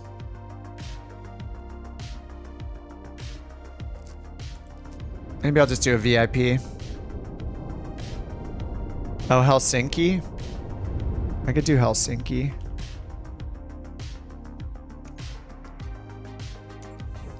While we traveled over here, we might as well reveal a bunch. Hey, we got some medium cargo too. Oh, nice. That one's going north. That's a light cargo, isn't it? Yeah, light cargo. Here's a medium cargo. I don't know. Now I'm scared to fly the Grand Caravan. Whoa, this one goes super far east.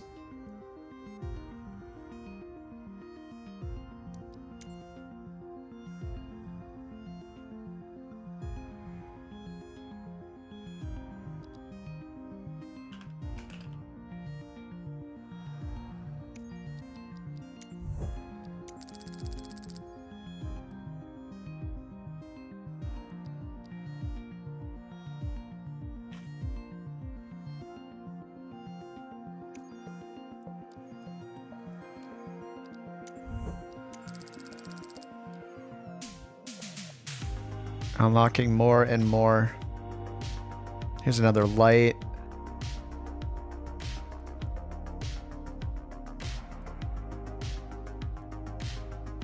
No VIP over here.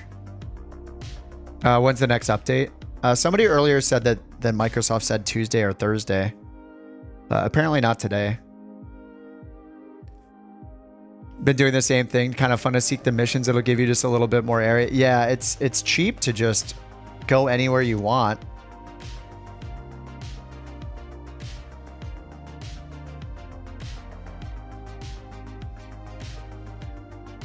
Maybe that's a little too far north.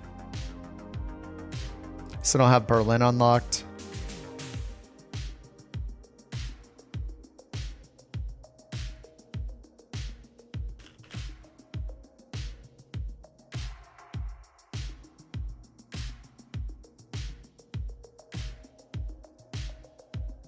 Where? Where's the airport? South? Here it is. Play career with air traffic. I turn it on pretty often, but the problem is that it forgets the settings. So like every time you start your sim, it turns it off. Hopefully they'll allow multiplayer at some point with it on, because that'd be a lot of fun to fly together every time. Charter service private. How much is it going to cost to bring my plane over here? 51,000.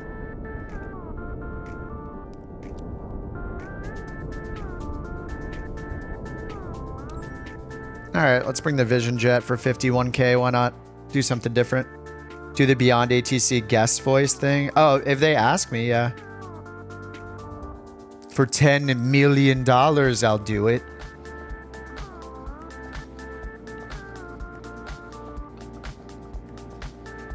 But they haven't asked if I would be interested. But I would. Nice. I'm glad we're flying in the Vision Jet though. Management, checkup. Okay, it's good. Fuel and payload. Top it off a bit. I really like flying the Vision Jet. Even with the Grand Caravan, the throttle's just broken in it. So, where am I from? I live in Los Angeles. It is 7:58. It is very dark out.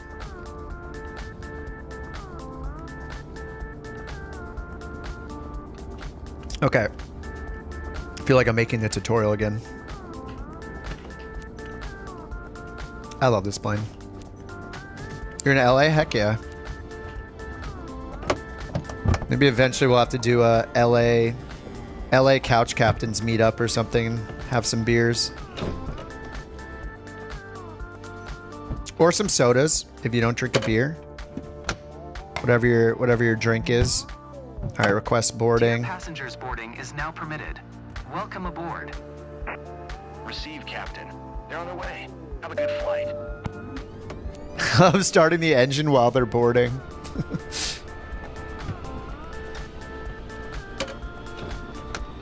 IPAs all day? Nice. Same.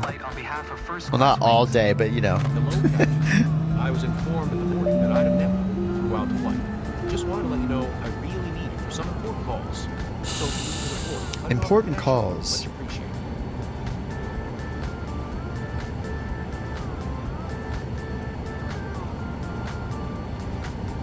All right, what are we getting here? 9,000 feet? Yeah, right. How far is this flight? Is this even accurate? 68 miles. Okay, yeah. Okay, 9,000 feet. Sounds good. I don't know if that's correct, but... Garmin clearance delivery Delta. Tango I guess we'll do 9,000 feet. Ready to copy IFR clearance to Echo Sierra Alpha Echo. Did anyone buy a citation jet? Oh, Ron, you own a brewery in Redlands if we want to head out to the Inland Empire? No way. Dude, that sounds so nice. Stop tempting me. That's crazy. That's really cool, man. Okay, 9,000 feet, right? Yeah, 9,000 feet. We'll just do our takeoff thing here. Toga, auto throttle, flaps, pitch trim. Victor uniform, did you hear? My last transmission. Clear to All right, 6 degrees up. MFD. Map. Full screen. Yeah, look at this. Look at this flight plan. This is why these videos are going to be a little challenging. Like, we're going to have to sit here and... I mean, we have one... We just take off, and then there's just a discontinuity. This one's super weird. So wait, is that non-vectors to final? Wait, what did it load in? Oh, okay, yeah, we just have a departure procedure with a manual sequence, so all we do is take off and then fly a certain direction. This is one I have to account for in the videos too. I haven't even seen this. So it gave us an instrument departure, the Omni, and look at this flight plan. All it does is take off, and we're on a manual sequence. So we have to know to go. So yeah, we could delete the mansec, or you know, we'd have to do direct to once we're up there. You get them all the time. I feel like I haven't. The most common I've gotten is just where it does vectors to final. You get them all the time too. Okay, I'm the only one that doesn't get them. You love them. Gardermoen ground Delta, Tango Victor uniform with Kilo ready to taxi IFR. Delta Tango Victor uniform taxi to and hold short of runway 19er right using taxiway Sierra Lima Sierra Juliet 2 Whiskey Zulu Papa Romeo Victor uniform 1 uniform 2 November Alpha 9er. Wow. Contact tower on 120.1 when ready. That's just some really good the taxi instructions are insane. Taxi to and hold short runway 19er right using taxiway I forgot the Sierra Lima, pins. Sierra Juliet 2 Sorry, everybody. Whiskey Zulu Papa Romeo Victor uniform 1 uniform 2 November Alpha 9er Victor uniform Uniform 1, uniform. Bird.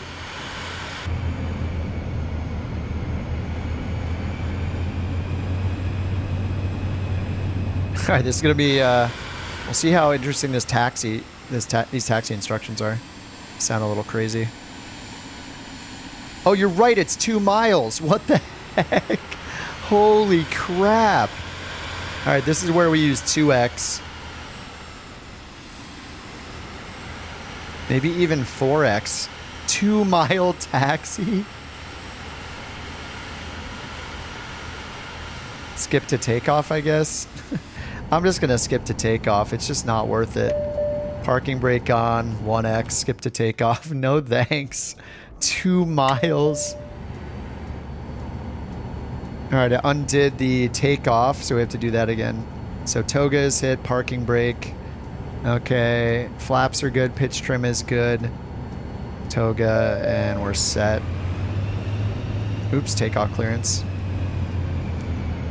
Gardermoen Tower Delta. 6.5 kilometer taxi at Ramstein. What's up, Aaron? Where's part 2? I have to make it still. I could have waited, but I figured that's going to help some people at least get going. And if you look in the video description, Aaron, you can click the links for the G1000 tutorials for all those approach types. I just have to make the other one. It's just part 1 for now. For takeoff runway 19er right Delta. Tango Victor uniform. Does skip cost anything? I don't know for sure if skipping on the ground costs anything. Dear passengers, on behalf of my company, I would like to thank you for Skipping flying in with us cruise today. definitely This flight loses to a lot of Alpha. money. We are prepared for Yeah, takeoff, sorry, so Aaron. please ensure It's your not meant to seatbelts be are a tease. I was just correctly excited to fastened get and the your electronic video devices out are there, you turned know. off or in airplane mode. But yeah, you can Sit look at the back, relax, G1000 and ones. enjoy You'll just the have to flight. translate it Thank into you. G3000 button presses.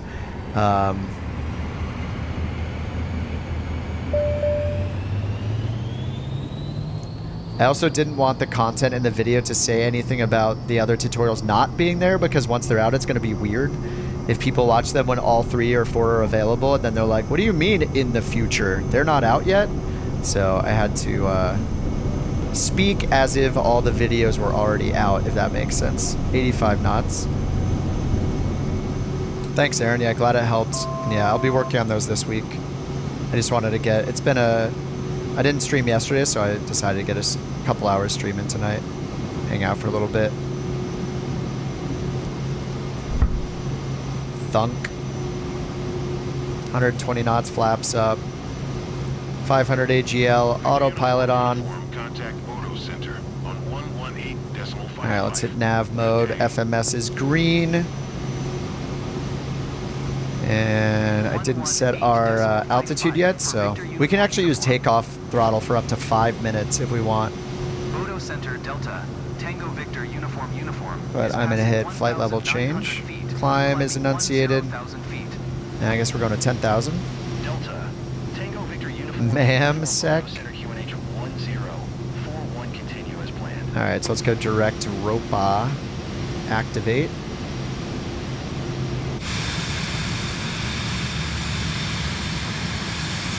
Vision Jet is just so pretty. I really love this plane. You guys were really, like, there's so many people that love flying this plane so much, and I was getting into the airliners kind of hardcore for the last several months.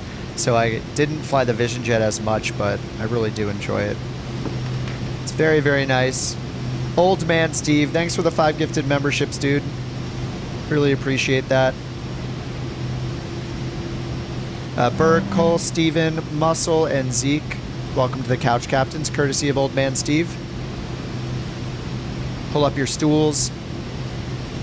Good to have you guys. More green names, always feels good.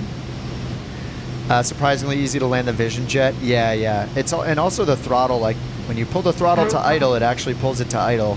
Unlike the Grand Caravan right now. So once we get the Grand Caravan fixes, like I will eventually make the same kind of tutorials for the Grand Caravan and the Max as well, I think so. And then I want to make tutorials for the EFB in general once, maybe when it has some more stuff working in it. Like, what does a membership mean? It just gives you a green name and access to the channel emotes. That's it. Like, YouTubers can offer more things for it. Like, I could post member-only videos. I could do member-only, like, text posts, like the shorts and stuff like that. All the content YouTube allows, I can mark it as members only, but I don't do that. But yeah, if somebody had did a lot of content, they could offer more content to members only if they want. I just make it the minimum price of like $1, just so people can have the emotes and have a green name if they want. If I could make it free, I would.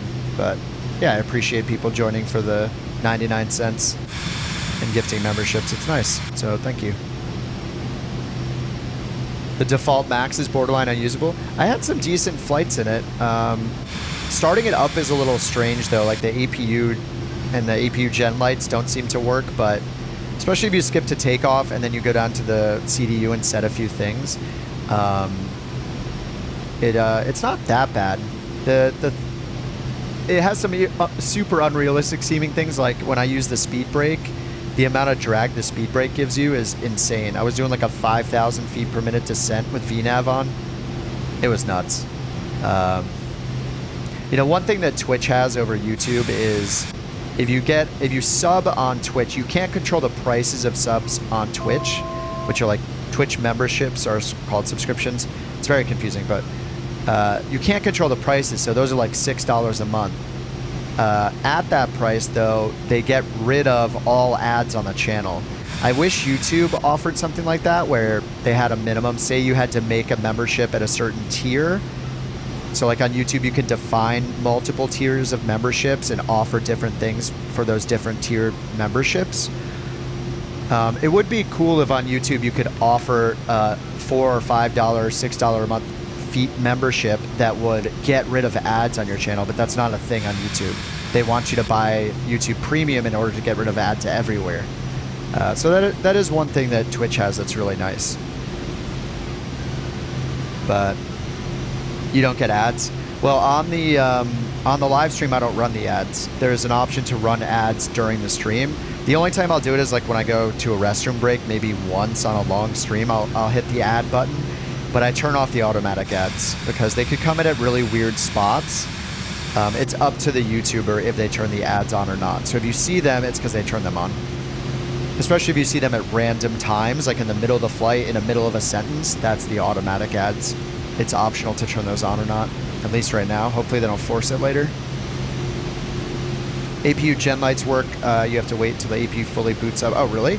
Okay. Maybe I'm just rushing it. I usually wait until I get my clearance, then I turn the APU on. And like in the Phoenix, it's usually within like a minute or so. Maybe it's just abnormally long in the Sobo Max. What am I doing here? What could be time accelerating? Let's go to 4x. How long is this flight? All right, we just got runway 32. I think it's pretty short. It said like less than 100 miles. So let's go down here. Because it didn't pick an approach for us, we're just going to go in here and select our approach. It gave us runway 32, so we're just going to change it from vectors to straight and hit load. And then we'll remove the en route waypoint here so we don't go to the airport and then back out and then approach again. So now it just takes us directly on a turn here for runway 32. Oh yeah, SX, thanks for joining the Couch Captains, dude. And Tommy Two Wheels, thanks for joining as well, guys. Much appreciated. Welcome. Enjoy your stools. Next month, if you stick with it, you'll have a beautiful dining chair, or it's an office chair. You'll have a beautiful office chair, and then a gaming chair, and then eventually you'll make your way to the couch, and then the Eames lounge, and I think we're gonna have to add a two-year tier by this time next year when the 2-year subs hit, 2-year members hit. That is a while away though. It's a ways off. Is the Saab worth getting? I've only flown it on an employee-style cargo mission, so I'm not sure. I don't know what it pays in freelance mode for cargo.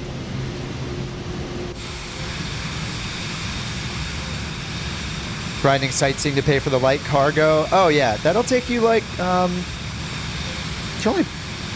take you like 5 or 6 missions or something. You could use the money, Dan, to move your pilot anywhere in the world. You can fast travel your pilot. Like nearby would be cheaper, of course, but you can zoom into any any airport on the map, click it, and hit fast travel to reveal that area. So you could take it as an opportunity to move around, maybe close-ish to where you are right now, but to do sightseeing missions in other areas of the world, or the state or country or province you're in, to just change it up a bit so you don't have to do sightseeing like 10 times in the same city. That can get boring. You can just fast travel your pilot and then choose any mission, and then it'll be another cost to teleport your plane there. But yeah, at least you'll get around a few cities or areas where it won't feel so monotonous, Different parks in one city, yeah. Yeah, just when you're on the map and you're choosing your next mission, just zoom in to any airport, even when it's even if it's grayed out in the shaded area you haven't gone to yet. You can still click any airport and just fast travel there. And then it'll reveal the missions. It'll reveal that circular area around it, and then you can click any mission and it'll tell you the transfer price for the plane. You don't have to transfer the plane manually. You just pick the mission, it'll offer it to you when you pick the mission. Flight seeing missions were local businesses. Yeah, I started in Tahoe. I started in Tahoe, and then oh, they said continue VFR. And what's our altitude? We're going down to 1580, so 1600, and then VNAV. I started in Tahoe, but I crashed my plane into a tree. And then I bounced around different places after that.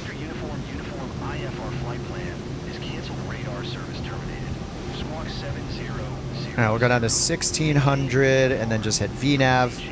VPATH is enunciated. VPATH's armed. And we will just zoom in. And we're going to go land at runway 32.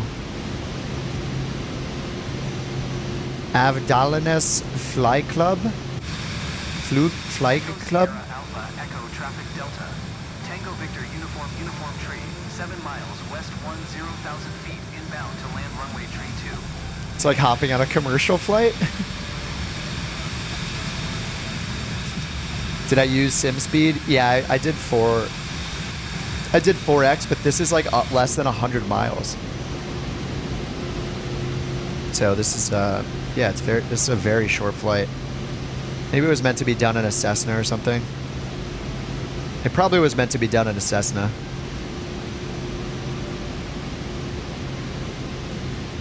And we'll just check our approach speed here. Half, 72 knots. So we add 10 to that, 82. With the Vision Jet, they recommend, in the POH, they recommend VREF plus 10 for your approach speed. So that's where we'll see over here. Once we get down to 72, you'll see at 82, you'll see the little green donut, the little green circle. You don't even have to look at this, but as long as you do the aircraft weight initialization, it'll automatically calculate your VREF, and then from that, it'll calculate your approach speed on the airspeed indicator. So we'll see that little green dot once we get down. And then with the auto throttle, we can go down here and hit manual, and now I can just pull the speed back to whatever I want it to be. Say I want it to be 200 knots now. 210. There we go. We just pulled the speed back to 200. You can also, I bind these. I have two little like encoder knobs on my throttle. One of them I have bound to speed, and the other one I have bound to the heading over here. So I can turn the heading with one knob and adjust the speed with the other, which is really useful for airliners and, you know, any plane with auto throttle or auto thrust. It's really nice. Oh, couldn't figure out the VREF. Yeah, it does it automatically. So in the tutorial I made, I talked a little about it, where if you do the initialization screen with the fuel, this one's easy. You just click this button, then this button, sync, and then confirm, then it's good to go. The passengers right now are really weird though. Like if I check here on the aircraft, flight performance, mass and balance, and then seats, oh yeah, it's just bugged. Oh yeah, there we go. So we have 3 people behind us, nobody here. I click me, it says I'm 0 pounds. Oh, it's giving me weights here. But it doesn't do this when you're on the ground. That's why it's weird. So I could do this. I could go in here, in this case, 160 for the left passenger. We have the back middle position is 130. And then here, the PAX right is 130. So this is what you should be able to do on the ground. Yeah, they're all light, which is very nice. We like that. Now if I go over, what was our VREF speed? 72? Oh, it says we're a little out of balance. So now our VREF speed went from 72 to 77 because of the new accurate aircraft weight. So this is why it's important to put that stuff in. You get an accurate VREF. So now it's going to show 87 for our approach speed instead of 82. So it went up by 5 knots. That's pretty cool. I didn't know it worked in the air. So as long as that, once that works on the ground, we'll be able to plan for that on the ground and get these passenger weights. But yeah, they're pretty light. And then the pilot weight says 0 for some reason. In Flight Sim 2020, all the passenger default weights were 170. So I was using that at one point, which probably gave me a higher VREF speed than I actually had. But I don't know. Who knows if that's even true? Who knows if it means to have them at 130 and 160? Either way, I didn't put in the pilot, so we're actually going to be even slower.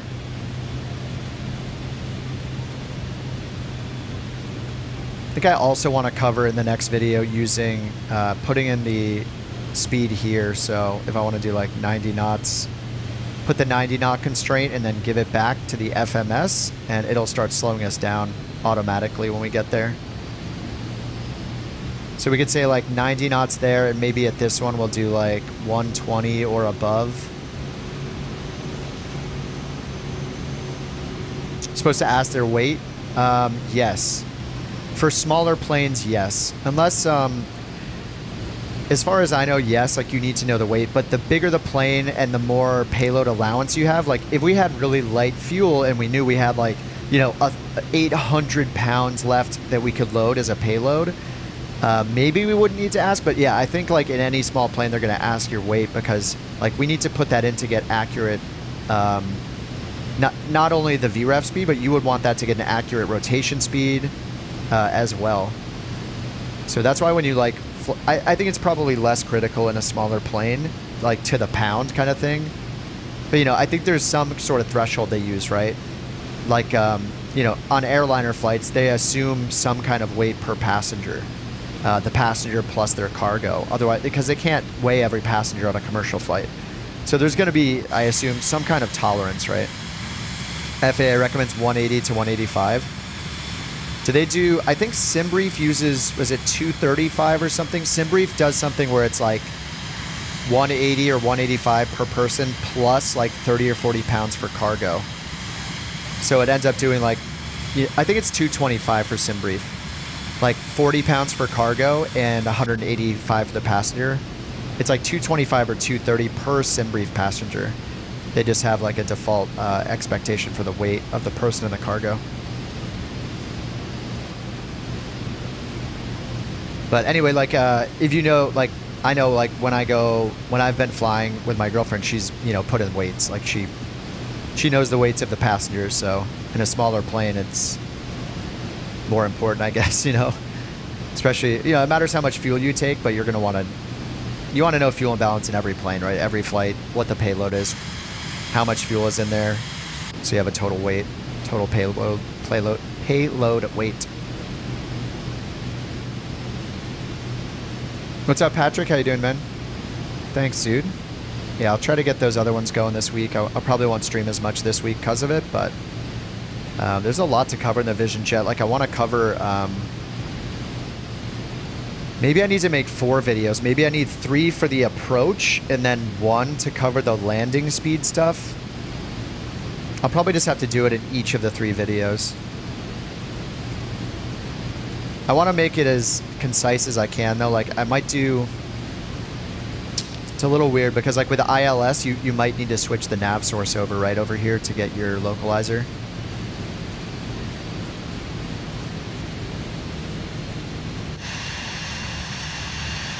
Get a carny that guesses your weight.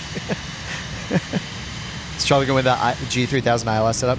It doesn't do enough automation. Like when you there may be some bugs with it right now, which is another reason why I didn't want to do all of them yet.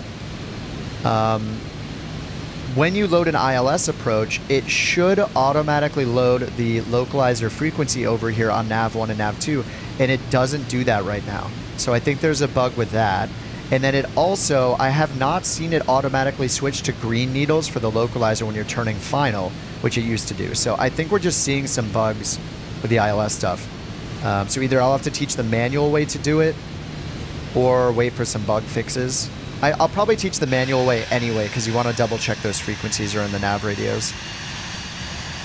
But right now what you could do is, chicks, for the ILS, you could watch my G1000 videos and you can utilize the new tablet here to go to the route section and you hit the little I button next to your destination airport. And then you can go to runways, and if you choose a runway that has an ILS approach, you can expand them. It'll show in a row here, it'll show the ILS frequency. And then you just need to go in and put that ILS frequency over here by clicking audios and radios. And then nav1, you'll put in that frequency like 1115 XFIR, and you'll do that. And then you'll, when you're on final course, you hit this button to switch over to localizer 1, and then it'll give you green needles. Then you'll probably need to rearm navigation mode and then arm approach mode too. You could probably just hit approach mode at that point on its own, just approach. But yeah, it's a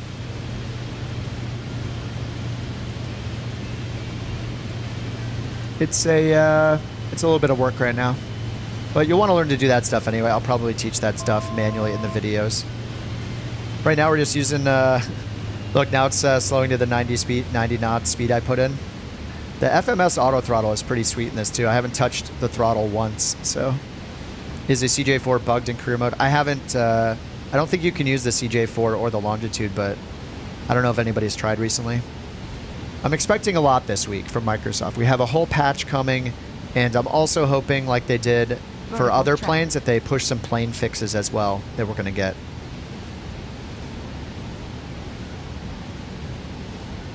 All right, it said vertical track. That means 1 minute till top of descent. Or maybe it says it again when we acquire it. Vertical track. Vertical track. Yeah, maybe it's just saying it again. All right, I'm going to hit approach mode. It should be a 1 minute call out. All right, and our VREF is 77. I didn't put the pilot, so call it 80 VREF, and then 90 is our approach speed. We just add 10. So I'm just going to wiggle the throttle to take it over, and is that the runway right over here? Nice. Well, at least no trees. Let's get the gear down. Flaps 1 down. That's going to add drag, so we add throttle. We're in full flap range already, the white arc.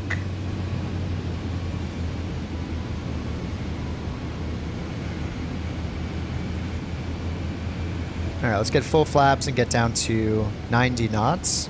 So we'll just look for the green donut. The little green donut represents VREF plus 10. But I'm going to go a little faster than that because I didn't account for my weight as the pilot. 500. And you can see what your speed's gonna be. This little magenta arc is telling you if it's trending, if your speed is trending down or up, the length of that line. So as I add power, that magenta line will get smaller. All right, autopilot's off, and it's not a precision approach, so I'm gonna hit my flight director off button as well to clean it up. And I feel a little low, so we're gonna add some power. Echo Sierra Alpha Echo traffic. And the winds, 3 knot headwind, 1 knot from the left. Southeast 1,000 feet inbound to land runway tree 2.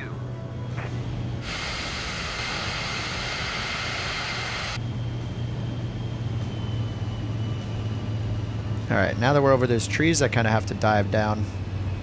This is a skinny runway.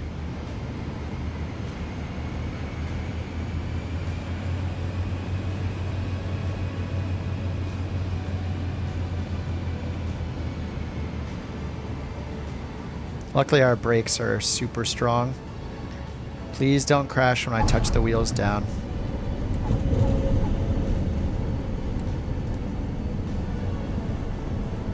Trying to be light on the brakes. Brakes are too strong. All right, nice. Flaps up 1 spot and 2. Bounce off the water. That would be sweet. Yes. Now it's taxi to parking. Turning radius in this thing is insane.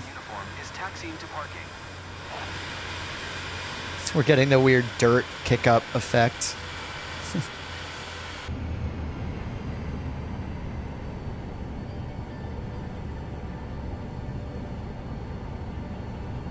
All right, let's get the pitot heat off. 5-minute max on the ground. Did I say grounds? That's why it takes me so long for videos. I say one weird word and then I have to edit it out.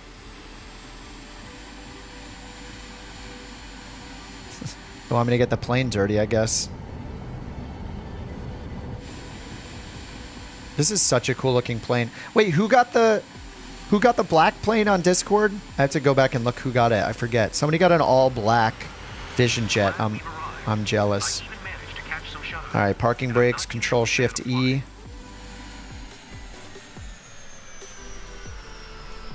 Now we need a little picture here. Running out of thumbnails. Yes, yes, yes. You look great. Yes, yes, yes. Smile. Looking good. Shut off your engines for me. Okay, we're good.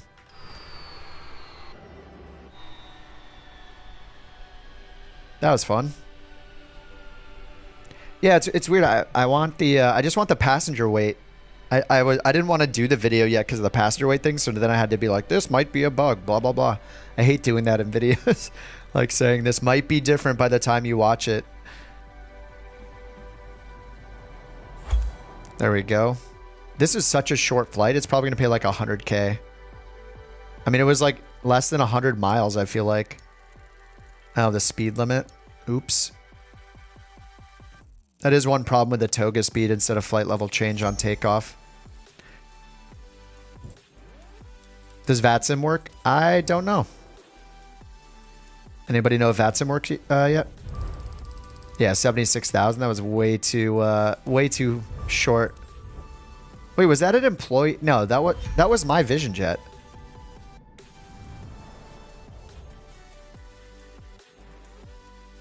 I feel like I should just keep with the Vision Jet just in case anybody pops in from that tutorial and they're like, dude, how do I land? At least they can watch this replay, maybe. This is 2 hours and 30 minutes. It's to somewhere we've been already, though. Claus, thanks for joining the Couch Captains. Thank you very much. Welcome. Enjoy your green name and your half-broken stool. The person that owned yours last, they actually stuck around, so they upgraded to the lawn chair. So their stool was available, And that's what you got. Oh, you're not even joining for the first time. You're renewing. Why does it always say welcome even though you've been in multiple months? You already have the lawn chair. Is the Series X any good? I played it like one time so far. I'm always on my PC, but I need to get some more Xbox time in just to understand it better and, you know, how people are, you know, what kind of things people are dealing with and how challenging it is. Man, I need a longer mission.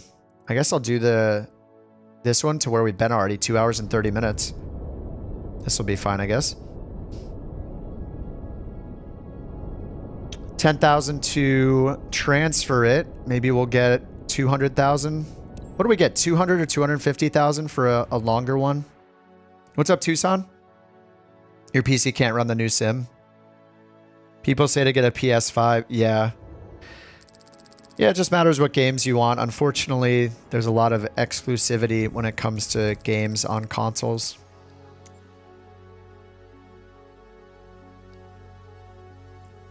All right, it says we need 800. Let's take 1,600. Let me see if I can remember to hit escape. Hit escape and hit restart so we get the regular fuel. See how that goes. If they just fixed the passenger weight in this, like with a patch, like a remote patch that got downloaded. No, they didn't, right? Because I couldn't find the pilot weight, so I don't think they did. But that would be messed up. All right, restart so our fuel is correct. xCloud on TV. Oh yeah, nice, nice. Is it true that you can still only play with a controller on xCloud? I haven't tried xCloud myself. All right, we'll skip into the plane this time and skip to takeoff. So I'll do it in the way I would do it without cold and dark start, because we still need to configure things. So you guest today is Mrs. Gorb, who's on the go to Maria Zell. She's close to one of our top clients who booked the flight for her. Please give her your warmest welcome on behalf of the company. Have a nice trip. Okay, skip to takeoff. Request takeoff.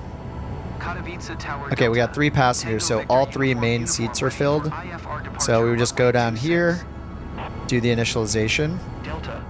We got 244 gallons. Weight and balance. This is the part that we need the bug fix for. So if I go here and double click aircraft, flight performance, mass and balance, we have the 4 seats occupied, but look, oh, this is different. This is different. They fixed it. That video, I just recorded it and they fixed it partially. Look, there's no pilot weight. So maybe they want us to add our pilot weight. I'll put like 170 here. I'll put 170 and hit load. Is it going to let me? It says our total mass is 5747. Come on, load it. It failed. Okay, so the pilot, I don't know that the pilot weight is counted, but we can suddenly do this. This is such BS. So look, now we can see the front passenger who's in the co-pilot seat's 170. I'll just put 170 for myself. And then we have the 2 passengers. Left passenger is 130. So we can actually do this now. That's so annoying. There's nobody in the rear seat. Back's right is also 130. So now we can get, well, we'll see, potentially accurate weight. So does it show the right weight over here? 5747, and up here it shows 5859. So it's still like 100, it's still 90 pounds off from what this says. So there's still some bugs, I guess. Both heavy people on the left. It's not 170, 170, 130, 130. But anyway, however they load it, it seems like maybe there still needs to be some fixes, but yeah. What I really wish it would do is use that to give us a different rotation speed over here, calculate a different rotation speed based on the weight. I'm not sure if that's a real thing in the real Vision Jet. Maybe no matter the weight, you just rotate at 85. But it would be really cool if it did update that based on the weights. But whatever, it's going to be a couple knots difference probably. So maybe it's always realistically just an 85 knot thing. Okay, and then let's go to our flight plan route. 4,000 feet. I don't think we want to do that. 4,000 feet? Good morning to all passengers. 4,000 feet, 241 miles. On behalf of First Class Wings, Let's, sorry, it's going to go out to the external camera while I hit backspace. Okay, let's do, to prepare for takeoff, please ensure your seatbelt is fastened tightly. 26,000 in the upright position, feet. And your tray table is securely stored. Thank you. File and get plan. ready for a wonderful flight. All right, let's get parking brake off, all the lights on, pitot heat on. And let's get that up to 26,000 feet. Does the weight affect the fuel efficiency in career mode? I don't know. I don't know how to like test that either. But in this plane, at least it will, when we do the initialization and put in the weight and balance, it's going to affect our VREF speed that it shows. And our approach speed because of that.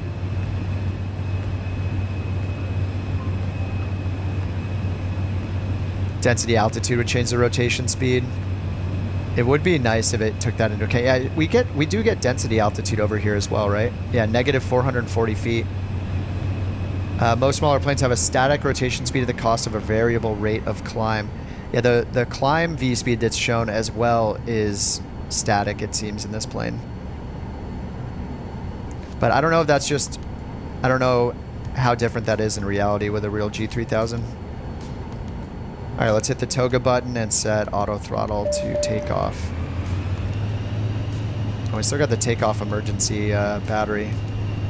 Outside air temp is 2, so we're going to need our anti-ice through these clouds.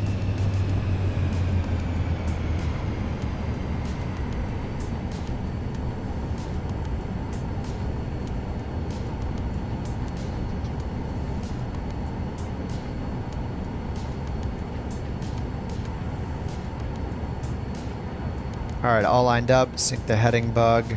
Flaps 50% and 6 degrees on the pitch trim. Okay, everything's in the green. We'll ignore the battery problems.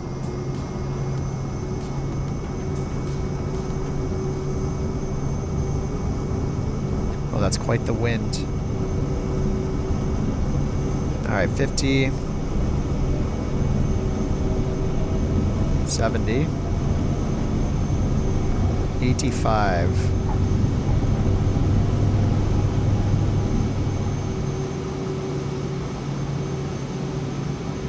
Gear up.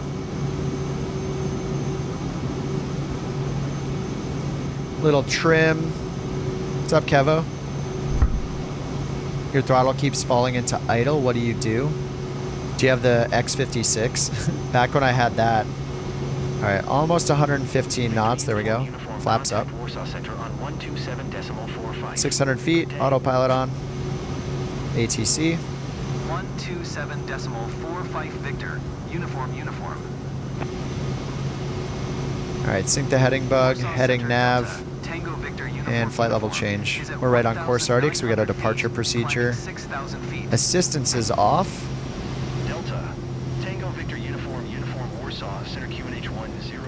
Oh yeah, in that video, I don't think I. Oh no, I missed it. I forgot to go into the map settings and turn on the legs over here. I'll do that in the next video. All right, let's get our anti-ice on as we go through this crap. First, I'd like to welcome everyone on behalf of First Class Wings on flight CCO 7313. We are currently cruising at an altitude of X56 throttle. feet at an airspeed of 150 knots. Rudder pedals right now. I'm using the MFG crosswinds, but I did order Virpils because they had a sale, so I will be all Virpil when they get here. I think it's coming at the end of the week. As we descend, I'll update you before we reach our destination. Until then, sit back, relax, and enjoy the rest of the all the custom settings. Yeah, the G3000 has a ton of settings to look through. Oh, look at the like color like banding, or are those just different layers of clouds actually? Looks like a like there aren't enough colors to show what they want to show. I need to invent some new colors.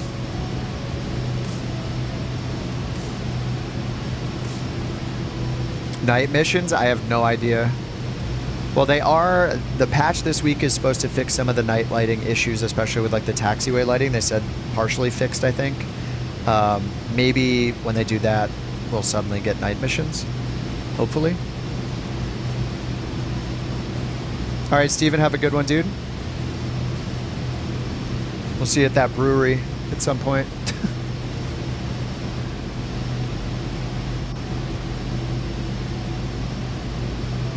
All right, fly to the airport. Increase the draw distance. That's just the terrain and obstacle level of detail sliders in graphic settings. I keep mine at 100 just to maximize frame rate. But that is the easiest way to kill your frames, but the best way to get better draw distance. Terrain and object level of detail.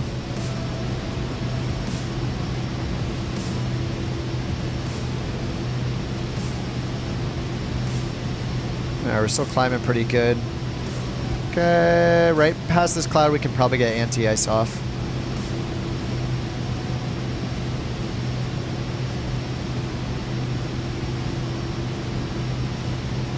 (1,700 feet per minute). Alright, hopefully we'll dodge this next cloud. Let's get these off. Propede, oxygen, yeah, everything else is good.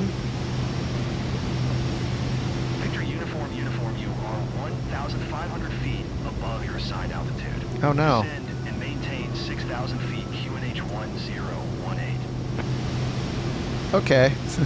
Acknowledge. Cancel IFR. Maintain 6,000 feet, Victor. Uniform. Yeah, we're not doing 6,000 feet for 200 miles. Is canceled. Radar service terminated. All right, there we go. 7000. Maintain VFR. All right, now we can turn the steps off. Good day. Good day. All right, passengers looking nice and cozy back here.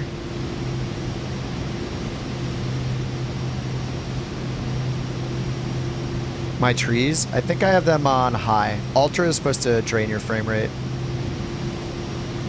I think I have like grass. I think I have all the stuff at the top on high except for terrain vector data or the pre-caching. I think those are on ultra. I don't think I can check them without pausing.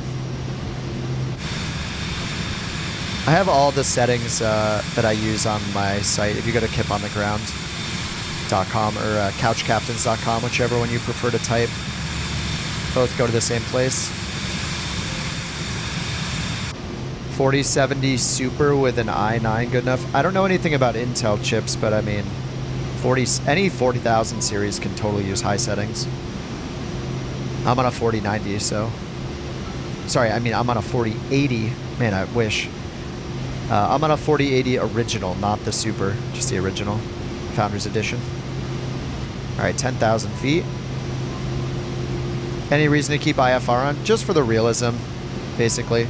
If you trusted ATC, you know, like realistically, you would never be flying through these clouds. VFR, you could be like VFR on top if there was enough clearance from the clouds and you could avoid them, but this weather is very much IMC, so more than likely you'd be on an IFR flight plan, otherwise you wouldn't be able to fly. You can't fly through weather VFR. You can't fly through through clouds. So you would have to have an IFR flight plan to get through this layer. But yeah, the in-game ATC could steer you wrong, for sure. That's why it's good like to use things like the relative terrain mode to make sure they're not steering you into a mountain or something like that. Is it basically a Bonanza? It's basically like a slow TBM, I would say. Because Bonanza still can't get that high. This can get up to 31,000 feet and it's pressurized. So this plane's actually pretty awesome. I think this plane's incredible. Yeah, I would think of it like a little slower TBM. It's like 30 knots slower than the TBM 930. But it's got some great features. I mean, it's super nice. It's also got the parachute and the auto land system, which is just really neat. You know, it's just very, yeah, very cozy. It's got good technology in it. Automatic yaw damper, G3000, anti-icing. It's got a good enough climb rate. People just think it's ugly. Some people, it's very hit or miss, like 50-50. Here, we should take a poll. Let's make it very scientific. I mean, there are enough of us here, right? Is the Vision Jet ugly? No?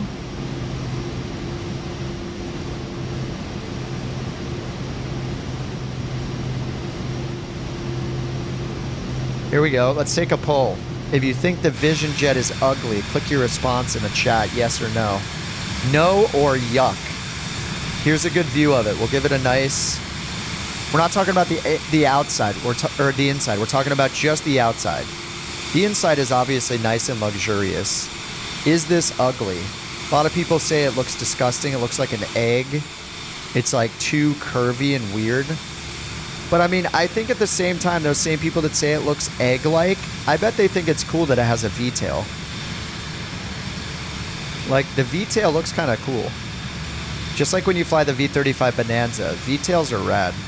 So maybe that offsets it enough where they're willing to say that it doesn't look ugly. You hate the color, why is it turquoise? This is one of my only non-turquoise planes that I own. Oh, you're right, it is more like an X-tail, isn't it? Oh yeah, that part that goes down there. Yeah, I guess it is an X-tail. I always just think of it as a V-tail, but yeah. Yeah, I agree that it looks kind of badass. It looks efficient, which is not the same as good looking. SR-22 with a backpack. Yeah, it's got like it's got a friend clinging on. Like, yeah. I haven't flown the SR-22. Have I flown? I don't know if I've flown the SR-22 at all in Flight Sim 24 yet. Wish we could have liveries, yeah. Sampling bias. Because I'm talking it up. Yeah, I mean, this thing, you can change your vote, right? This thing looks disgusting. Look at it. It looks like an egg. Like, what's with this hump right here? Why isn't it just flat and more sleek? It could look so much better. The nose is too long. The tail looks funny. This little wimpy jet engine on it. What are these two little hang down things? Whatever they technically do, we don't need them. It ruins the aesthetic. The antennas on the bottom. I just can't get with it. I think that somebody messed up big time on the design of this. Don't you guys agree? Hit yuck if you agree. This thing, it's too easy to insult. You know? Is that better? Is it more fair now? What's up, DJ? Looks like a baby frog when they are fish. Like a tadpole. The bottom is so warty. A dinosaur with a rocket on its back. Look, I was talking crap about it, and there's even more votes that say it's not ugly. All right, I think we've got enough votes. We have over 100 votes. We got over 100 votes. 77 say no, it's not. Only 22% of people think it's ugly.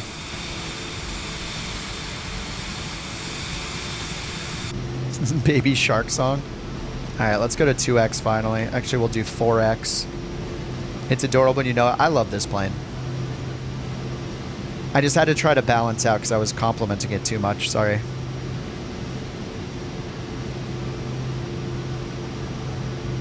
We got a further flight than the sub 100 mile flight last time. Let's get standard baro pressure on. That's something I didn't talk about too much in the video. It was getting a little long. I didn't mention the standard baro pressure, but I did mention the shortcut to hit it if ATC is yelling at you to hit comma. So hopefully that helps enough people to avoid the ATC yelling. Whoa. What the heck? What's going on with that? A little extra robotic arm just got added. Some may say that it's part of the landing gear, but to me it's just a nice little bonus arm. Bonus robot arm.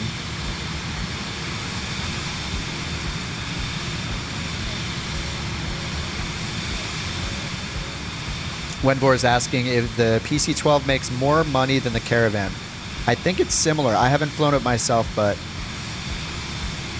I'm pretty sure people were saying that it's similar money, but you fly so much faster and climb so much faster, so it's worth getting. All right, this is looking a little nasty. We'll get the engine anti-ice on for now, and then we'll keep our eyes out for other icing on the windshield and the wings. What's up, Ryan?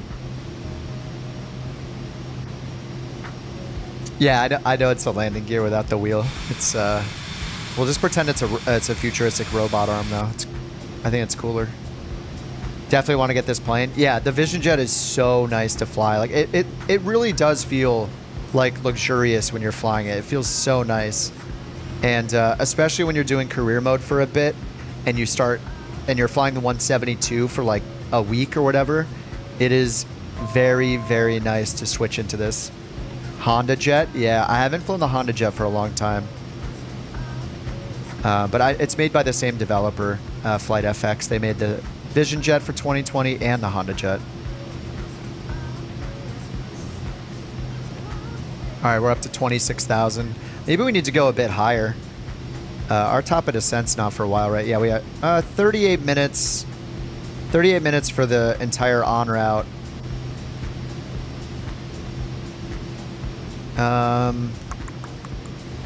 Yeah, let's just see what approach they gave us. Just a visual runway 33. So we'll go here. We will select the approach just because it's direct. Instead of visual 33 vectors, we're going to do visual 33 straight. Load it and then delete the waypoint, the en route waypoint for our destination airport. We'll just remove that. So we go straight from our final waypoint here, Stockerau, to the approach. Okay, so now over here we can see our top of descent, 17 minutes. So I guess it's probably not worth climbing more. We'll just leave the engine anti-ice on. You made 288,000 from a Vision Jet. Oh, yeah. That sounds like it's at the very, very upper end of what you can earn in the Vision Jet. Seems easy to fly. Yeah, it is. Especially if you take advantage of the autopilot. And yeah, it slows down really quickly. That's a nice thing about it. I mean, you can be cruising at 200 knots indicated, and then on your way in front, you can keep like up to 240 knots or whatever while you're descending, and that indicated airspeed's getting higher as you get to lower altitudes, and then you can like slow down on a dime. Like when you pull the throttle to idle, I feel like it takes like less than a minute to slow down from like 200 knots to your approach speed. It's really fast, and then you can get the gear down at 210 gear extension. 210 knots, and then down here with the flaps you can get the first notch of flaps at 190 knots. You can put it down, and then 150 knots for full flaps, which is the white arc. So yeah, 190 knots. I know we talk about this pretty often, but the white arc, again, for people that don't know, it does not mean flaps in general. It means full flaps. So there's a little white line that'll be way down here under 150, starting at 150 knots. Just like it shows down here, you can get the first notch of flaps down under 190 knots.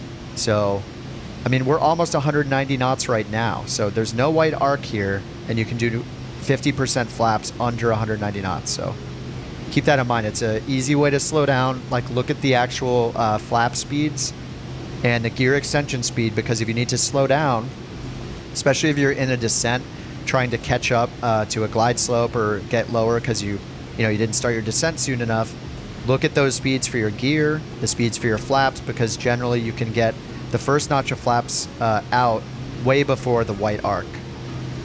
So the Cessna 172, for example, you can use just the first notch of flaps at 110 knots and below, and then the rest of it you have to wait for the white arc or the white line on the G1000 to get the rest out. But it's you want to get the gear down, get the flaps down to add drag, and that'll help you descend faster and slow down faster, whichever one you're looking for, or both. The flap speed limits, it just matters the plane.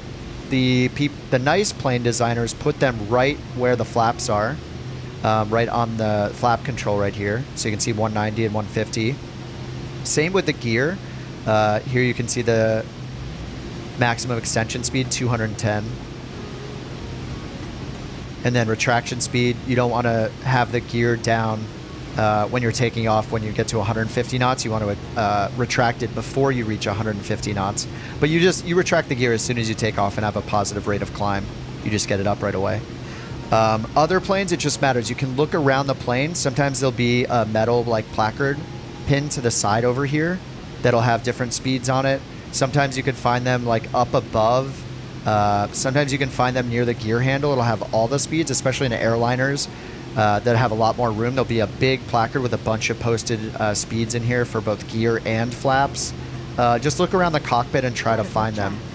And if you can't, then you can always just look up, try to find a real world POH, Pilot Operating Handbook, for the plane you're flying on the internet. So just type in something like C-172 POH PDF or something like that. Oh yeah, checklist is good too. I don't know how thorough they are here. I don't know that I looked at the one here. There's also this new like standard, advanced, and expert level checklist that add more things. So you could check, yeah, for, yeah, there's no descent or approach checklist here, but yeah, you could check the checklist. Or especially if you find a checklist. Oh, whoops, I'm supposed to be descending. Speaking of forgetting to descend, I'm forgetting to descend right now. So we need 10 minutes till bottom of descent, so we need to go 2,100 feet per minute right now. So let's try to do that.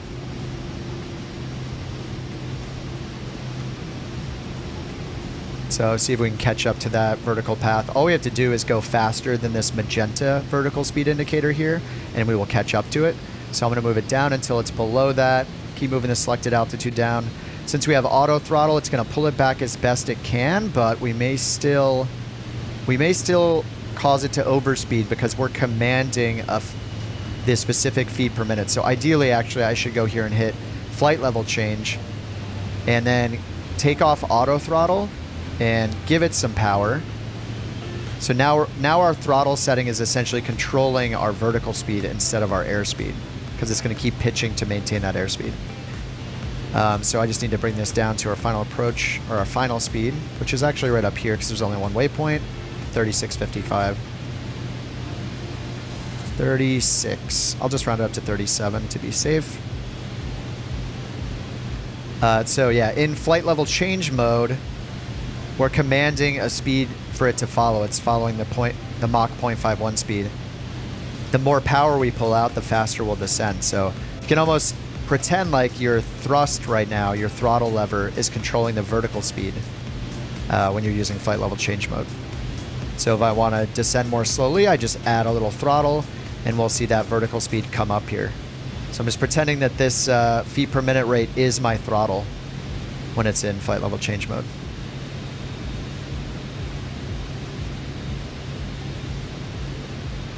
And then I'll go ahead and hit VNAV down here, so that's on standby. So when we catch up to the vertical path here, since we're going faster than it requires right now, we'll catch up to this vertical path. Picture like a giant laser beam. You can just picture the guides, right? Like the gates, the blue gates heading down towards the airport from cruise altitude. We're trying to catch up to those. We're above those right now. So since we're going fast enough, we'll see this vertical deviation indicator right here come up, and then when it gets to the middle, our vertical path mode or vertical nav mode will capture it, and then it'll handle our descent from there.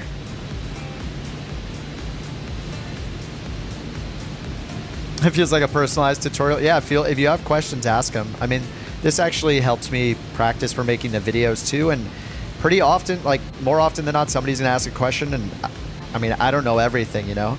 There's you don't know what you don't know, and there's a lot of stuff I don't know. So when you guys ask questions too, if this is helpful, great.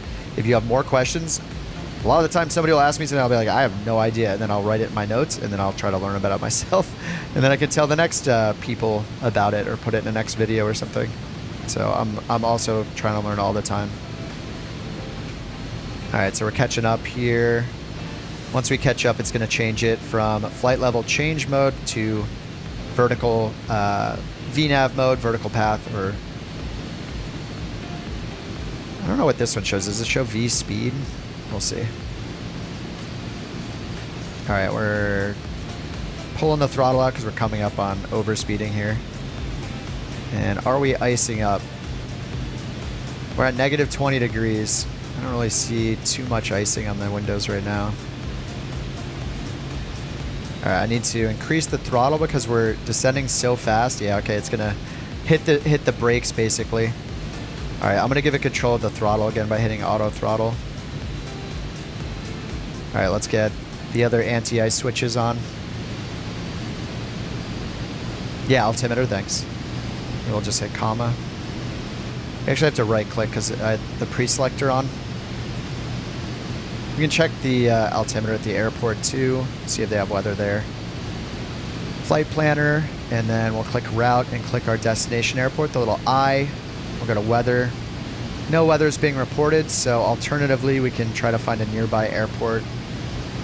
Or we can always use the comma trick, but these are all too small airports. Maybe this one has weather. It does. 1013 QNH.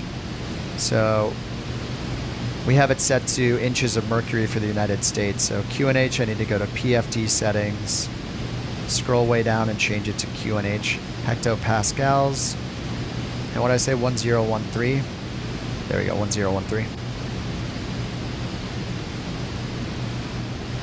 All right, so we're going 1250 feet per minute now, all the way down to 3,600.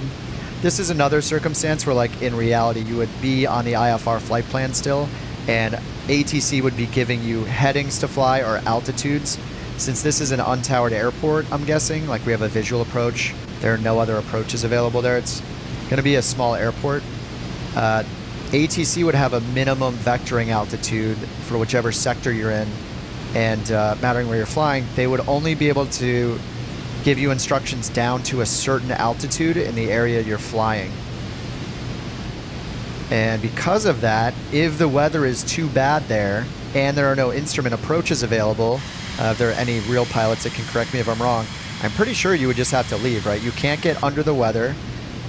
There's no approaches to get you down low enough. And we're not in VMC conditions. We can't see everything. Maybe if we could get through some of these clouds, or maybe if the weather breaks as we get lower, the lowest that ATC can get us. But other than that, if we get down to the minimum vectoring altitude with ATC, there's no instrument approach available like an ILS. We can only go so low in the weather before we have to divert. Didn't know you could scroll the PFD. Oh, the settings screen. Yeah, there are tons of settings in that thing. Yeah, if you go to each area, there are a lot of settings. And if you go into the map, you have more settings here as well. There's a lot over on the MFD. The MFD has a lot more than the PFD map settings because it has all of these different tabs, and each tab could potentially have multiple pages as well. And then each of these, like airspaces, has its own settings that you pop open. Yeah, it's there's a lot of stuff that you can show, that you can play with here. It's pretty sweet. Yeah, this is fun. Yeah, I don't think we have any other approaches available here, right? I didn't even look. No.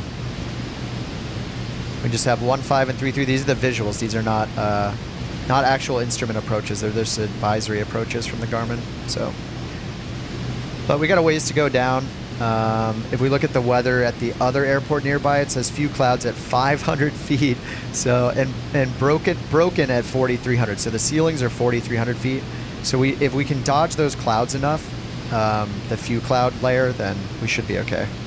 VIP with VisionJet, yes. Especially if you're going from the 172. I did 172 cargo. Well, I did 172 sightseeing, 172 cargo, then VisionJet VIP, and then Grand Caravan cargo was my my career story arc. I mean, the VisionJet is so fun to fly, and yeah, you can get like 200,000, 250,000 per flight if you do like the 3-hour flights or whatever. Rex says VFR minimums depend on the airspace class. But it's a lot more than this. Yeah, the VFR minimums usually higher. I don't really know anything about that, like golf airspace. It depends on where you are, right? And depending on the terrain. But I assume that the minimum vectoring altitude from ATC is always going to be higher than those because they're going to give you a safe altitude.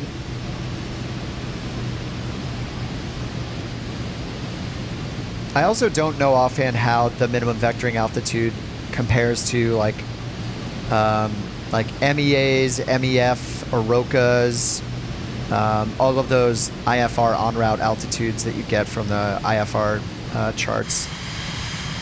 But yeah, more to learn for sure.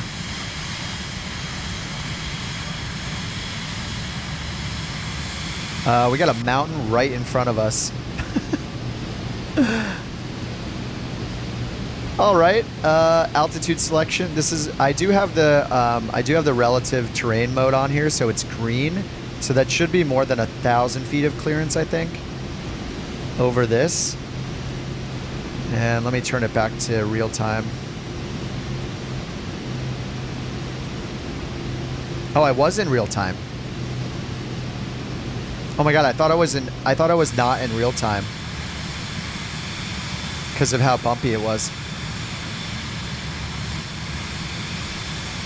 This is fine, passengers, don't worry about it. All right, let's go down here and use set this to manual throttle for now and just pull our speed back since there's a bunch of terrain around.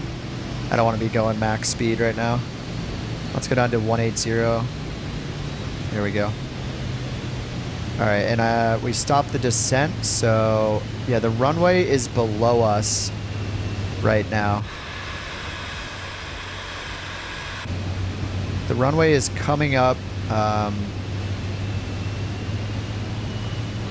to the right.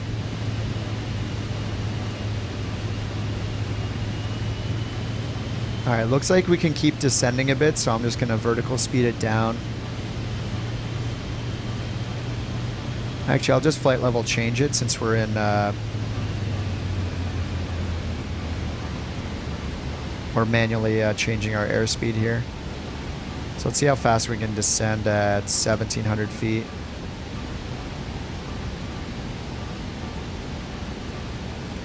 And yeah, this is where like without like we would just go to we would divert and just leave, but we're in the sim, so we can do stupid stuff. So I'm just gonna keep an eye on our synthetic vision and our relative terrain map right here as we like thread the needle.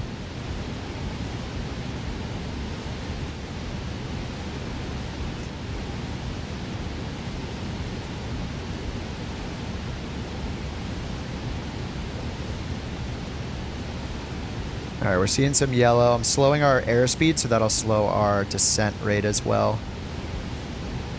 Now let's make sure the altimeter is correct.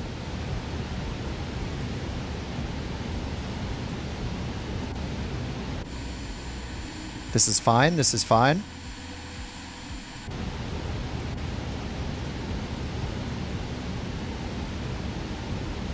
I don't know the fuel economy offhand, actually, of the Vision Jet.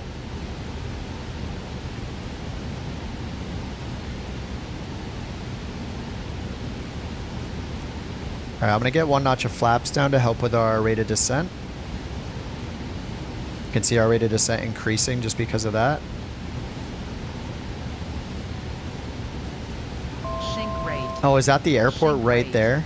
Sink rate. Up. I think it's right Pull there. Up. Pull up. All right, we'll get the autopilot Pull off up. and pull up. Pull up. Pull up. It is over there. I can see right here on the synthetic vision, there's a little tiny blip over there of the runway. So we're gonna aim our green crosshairs at that. All right, we're 500 feet above the ground right now. This is fine. All right, auto throttle's off. Let's get rid of the flight director. And I'll get the gear down.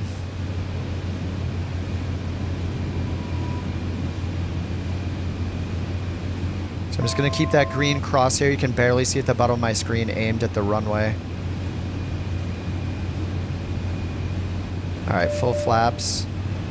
And we'll look for the green donut speed. The green donuts are approach speed. 500. So we wanna be at that as we're, before we get to the runway threshold, we wanna be at that green dot, that little green donut right at the top, where it's at like 87 knots or so. That's based on the weight we put in earlier and the wind.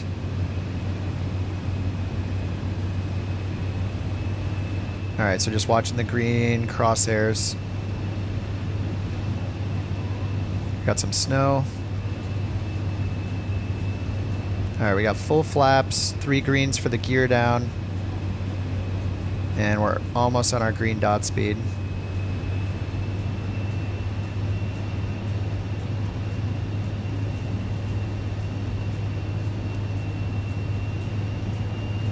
I need a lot more power. Ooh, this is a shallow approach. Man, I feel like I'm being like pulled down.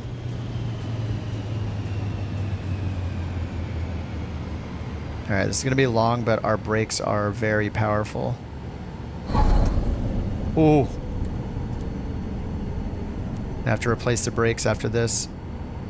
These brakes, if they get tweaked to be way less strong than they are now, which is probably realistic, then I'm gonna have a lot more failed landings, I think.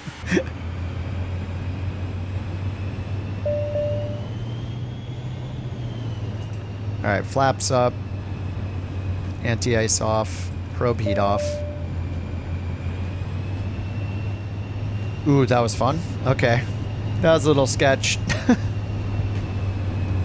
Little sketch.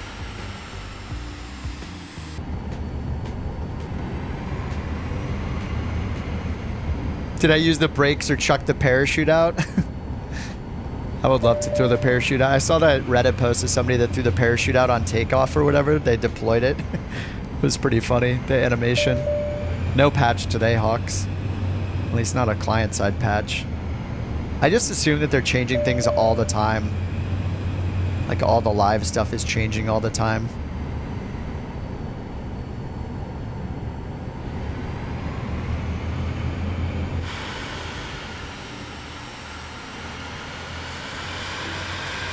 Oh, we got actual, got some like custom buildings here at this airport. This is a good picture spot, actually. This place looks awesome.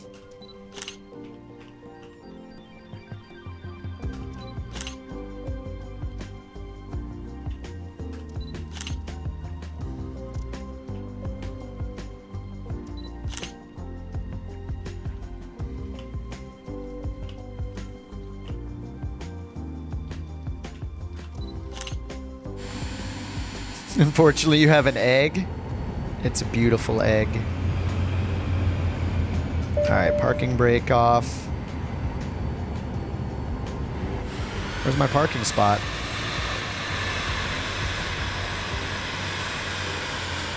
Does ATC not think I'm here? Oh, I did hit enter. Oh, not this again.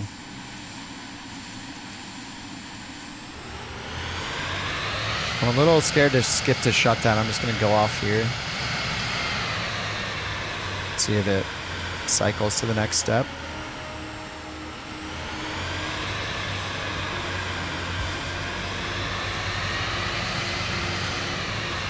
There we go. Okay.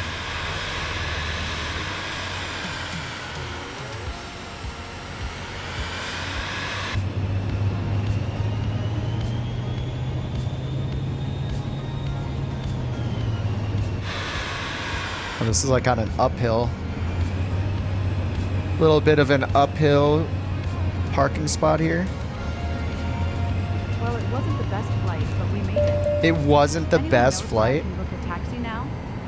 Let's go. Psh. All right, flaps are up.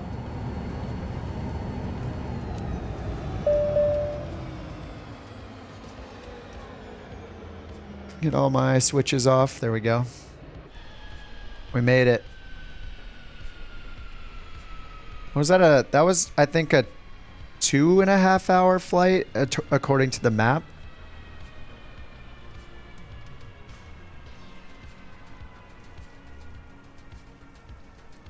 All right, shutdown.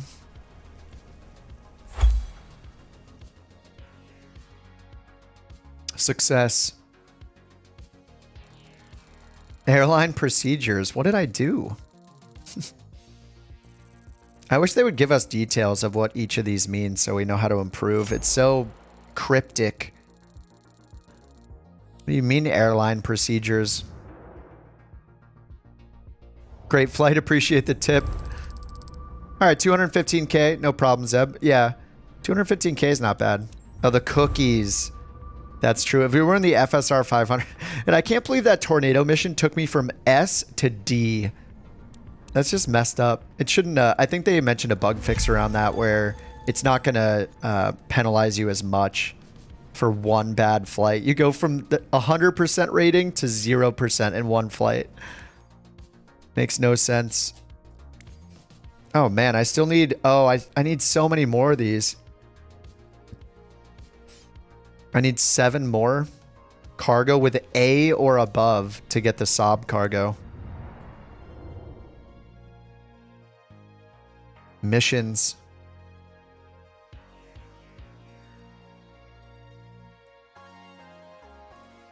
All right, let me do one more Grand Caravan and then I'll call it a night. I think I need to earn some more money here. We're at 3 million. We need 5 million for the PC-12. And then maybe I'll do one after the stream. Almost there. Nice. That's a grind, dude. I mean, it's also just kind of... the ratings are kind of hard. It's kind of hard to get an A. If you forget like a couple ATC things or you don't take the right taxiway path, like I feel like you can lose the A so easily. Where is the Grand Caravan? Are we down here? That's the DA6. DA62 is really fun to fly too. Wait, did I bring the Grand Caravan to Europe too?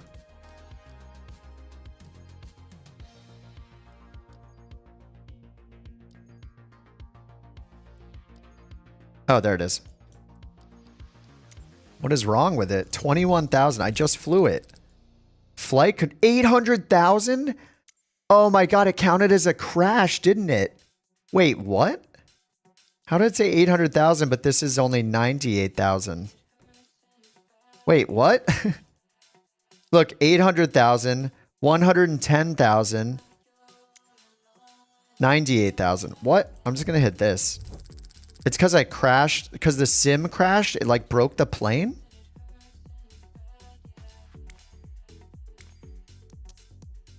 I don't think it crashed though, right? Because it would have given me an insurance message, I think.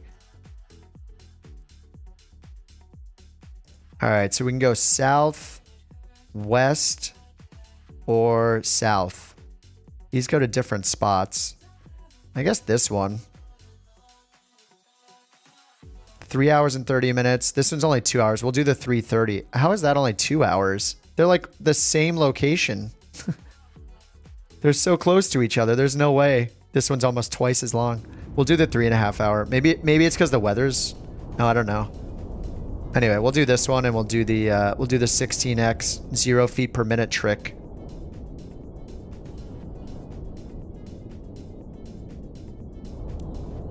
$4,000 transfer cost sounds good. Skipping medium cargo cruise loses a lot of bonus. Yes. Yeah. I don't skip the cruise part. Yeah, we and just today because of Rawl in the chat, we learned that if you use vertical speed 0, it solves all of the instability problems in the Grand Caravan. So I'll do that again. We'll do the fuel trick too, I guess. Maintenance costs are ridiculous. Yeah. That's why I use the cheapest insurance in every plane. It also makes it a little riskier, so it's kind of fun.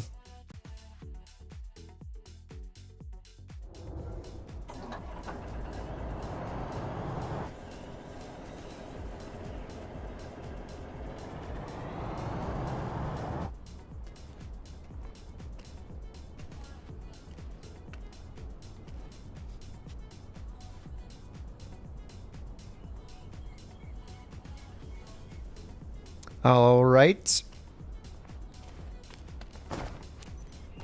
Speed run the pre-flight. Done. Shift E. How are you? T-shirt in the snow. Yeah, tough guy. General freight. Everything's secure at the back. Nothing's moving. It's going to be smooth and easy.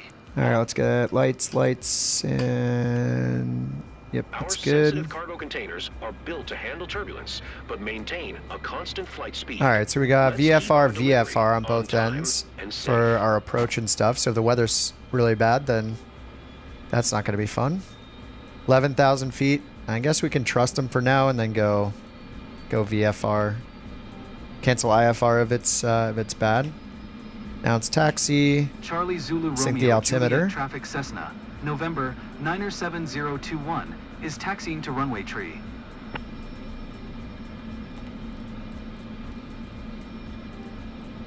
All right, and this one goes direct, so we're just going to replace.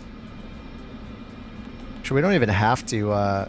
We don't have to use the visual approach. We could just go down here and. Oh no, we can't. Yeah, this is something I wish we could do, is just add an altitude for the destination airport, but you can only add VNAV altitudes here in the en route section, or as part of a departure or an arrival or an approach procedure. So I would have to put 4 Papa 3 here. So it's just and then add the altitude, but then it's just easier to go to approach and choose it. And I already forgot, was it 28? Yeah, runway 28. So I'll just go procedure, select approach, visual 28, straight, and load. If you do activate, it's gonna clear everything out and go directly to the straight waypoint, and we don't want that.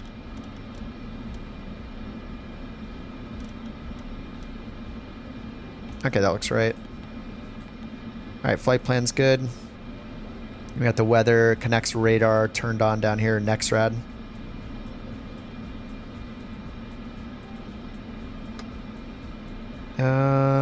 That's good. Let's get our flaps down.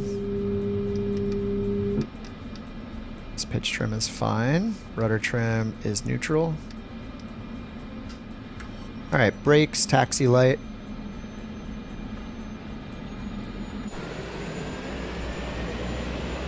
What do you mean, Carter? L final?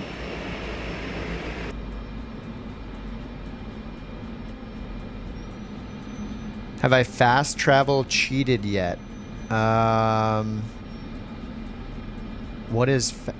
Oh, is that what people are doing? There's a way to do the fast travel up here. Anyway, if it teleports me to the destination, no, I haven't done that, and I will not do that. But I just use sim rate time acceleration when we're in cruise. We did find a trick to make it a lot more stable now, which is pretty nice actually. Charlie Zulu Romeo Juliet All traffic right, high Cessna, idle, flaps November are set. 97021. Fuel boost should be Taking off runway on, tree, departure to the or south. on normal, not to on. Avionics, okay. And then stall heat on. Lights are good. Anti-ice is off for now. Okay. So we got a nice crosswind here. What is that, like a 10 knot crosswind it looks like?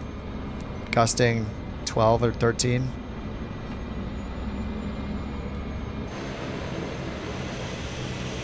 It's the tiniest bit favorable for the other runway, so we'll do that turnaround. Long final. Waypoint for straight final at altitude. If it's not a feature in the sim, then I haven't learned how to do it, and I don't think that's a feature in the sim. I don't think you could add like a custom waypoint like you could on like an Airbus or something, you know? Add like a fix wherever you want kind of thing. Where would I find that if it was a feature? I'm guessing it's, I mean, as far as I know, that's not available in the sim. But if you know how to get to it, I would love to see. It might be in there and like grayed out. Maybe they'll do it in the future. That'd be cool. I just use the, I mean, I could use OBS mode to do that, or I could, which, you know, you can't assign an altitude to, or I've just been using the visual approaches in the Garmin for it. V1 rotate. V1 rotate.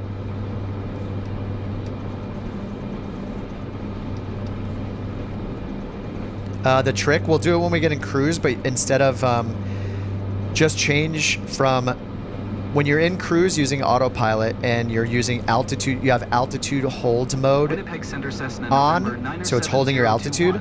Change your selected altitude in blue by 100 feet, up or down, doesn't matter. So you can hit vertical speed mode and just turn on vertical speed mode and then change the vertical speed rate to 0 feet per minute using the up-down knob. Squad 5, 431. And as soon as you do that, it's like instantly super smooth. We just realized it after Rawl said to set it to 100, and then you can set it. Someone in chat said it. This guy Rawl said it. And then I tried. I was like, oh, I'll try 0 feet instead of 100 feet per minute, and it just worked. So that's a way to get around it for now. 2 miles northeast of Charlie Zulu Romeo, Juliet 1,900 feet. All right, climb to 12,000. Let's set that up. Using all my throttle shortcuts here for my autopilot.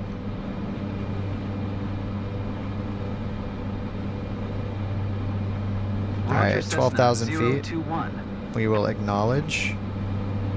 Then we'll use flight level change, heading, and then nav. Set the flight level change. Speed. Here we go, 100. Let's do 95, we're going up. And then sync the heading bug, move it to the right.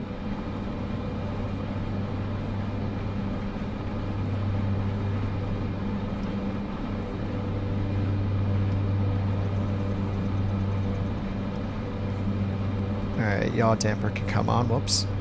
And then we'll get autopilot on. And just look at our power, looks good. And double check that flaps are up, they are. Oh no, I missed the IFR clearance, there goes the A. Alright. Alright, cancel IFR. Winnipeg Center Cessna 021. Cancel IFR at this time. Get rid of the assistances. Cessna 021 IFR flight plan is canceled radar service. Alright, 2x speed. 1200. Maintain VFR. Frequency change approved. Good day. Alright, frequency change approved. No flight following. And 12,000, so we can close all that and just enjoy the view. Blue plane, blue sky, green water. Or is that supposed to be ice? Is that ice down there? Is that what I'm saying, that it's iced up? Oh no, I see little ripples. I can't tell. I don't think it's iced over. Yeah, it's just very green looking back there.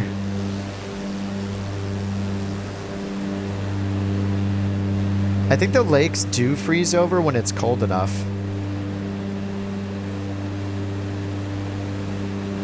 I mean, it's cold. How cold is it right now? It's -12, but we're at 6,000 feet. I didn't look at the outside air temperature down there. Making the sim rate. I'm gonna do it in a second when we get to cruise, but you just use vertical speed at 0 feet per minute. Specifically in the Grand Caravan. I'm in 2x speed right now. So it's being a little crazy. I wonder if it works for all vertical speed mode. So maybe the problem is with altitude hold. Guess we could try it if we switch to vertical speed instead. Okay, so we're at vertical speed mode. I'll just go 1,000 feet per minute and let's see if it settles down. We're in 2x speed. Let's go 4x. Need to be a little lower than that. No, it's still crazy in vertical speed mode. So it's only when you get up to the cruise somehow. Or, it's because we're using a vertical speed of 800. So the lower the rate you use, let me bring it down to 0. Here's 100, and now here's 0 feet per minute. And then it just settles. It's still a little bumpier than the last flight.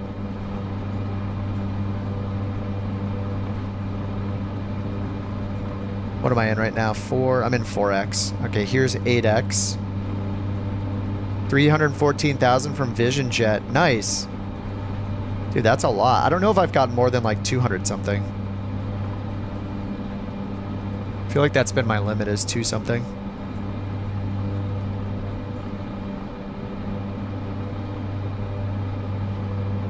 Okay, so you can see how wobbly it is right now.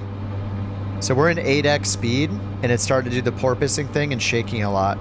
because we're in altitude hold. So I can't just click vertical speed because we're already at the right altitude. So it's like vertical, you need to change your selected altitude by 100 feet so you can turn on vertical speed mode. And then you can use the up down over here to change the vertical speed to 0.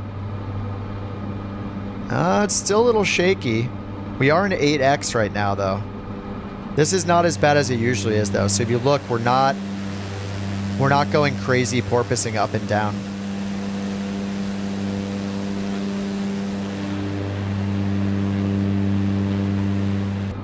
Our last flight was a lot more stable than this one. Maybe it's not a silver bullet. I see PC-12, I click. I don't think I'm gonna get it today, unfortunately. Let me go up to a higher altitude. Let's go up to like 20,000 feet.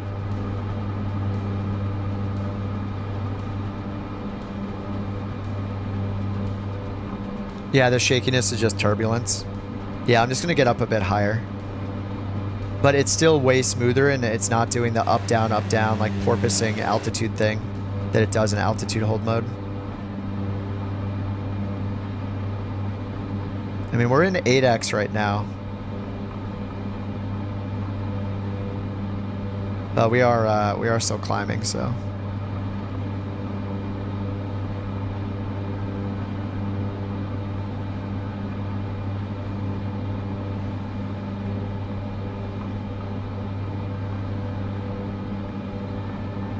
It's not pressurized, but we have supplemental oxygen, look. I should probably turn it on. Oxygen on. I don't think it dings you for not turning it on though. I haven't seen anything warn me. But you can go up to 25,000 in the Grand Caravan. Alright, I'm below my VY speed.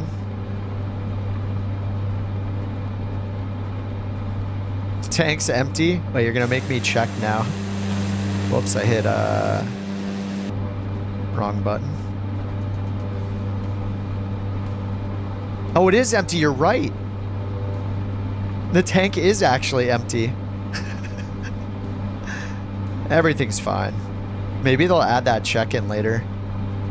Let's get the anti-ice on. It is. You've checked? Yeah, it is empty. You're right.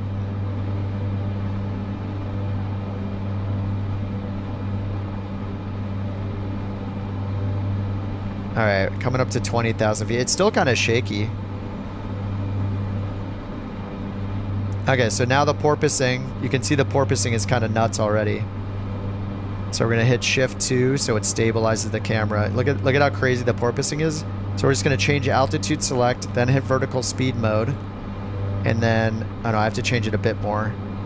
I have to slow down the sim rate first. Vertical speed and then change it because I don't want it to get to the target altitude. There we go. So you change the target altitude so you can enable vertical speed mode. Then you enable it and then set the vertical speed to 0 feet per minute. And then you can increase the sim rate. So I'm at 2x. Here's 4x. 8x.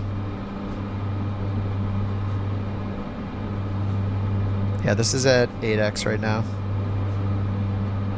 And then here's 16x.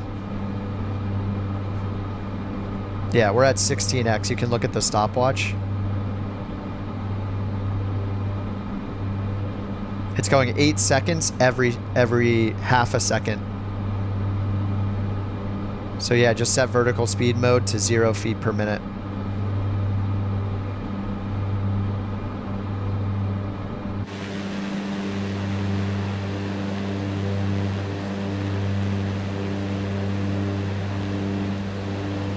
You're gonna do your last 2 missions in half an hour. It's pretty nice. I mean, there's still the risk of the turbulence, like messing it up potentially, but you know. Top of descent. I gotta add fuel. Alright, now we got 4 hours endurance, 2.5 hours. 2 hours and 19 minutes till top of descent. Like, this would have taken forever on the stream. Yo, Chris, what's up? Oh, from Philly, nice. Even though you don't do sims. Dude, join us, it's fun. But I get it. Simming's not for everyone. Other sim games don't really catch me either. Oh man, it's a little sketchy. Yeah, I guess Flight Sim was kind of the first simulator game, and the only one really that's caught my attention for so long. Grand Caravan only. Cessna might do it as well. I've only tried this vertical speed trick in this. I mean, we just tried. Yeah, look, it is wobbling a little bit. We're getting 100 and 100, but at least it's better than like 2,000, 2,000, or 1,000, 1,000. We wouldn't even be attempting 16x mode. I'm gonna go back to 8 right now. Top of descent still 2 hours, so what would that be? 15 minutes in 8x mode.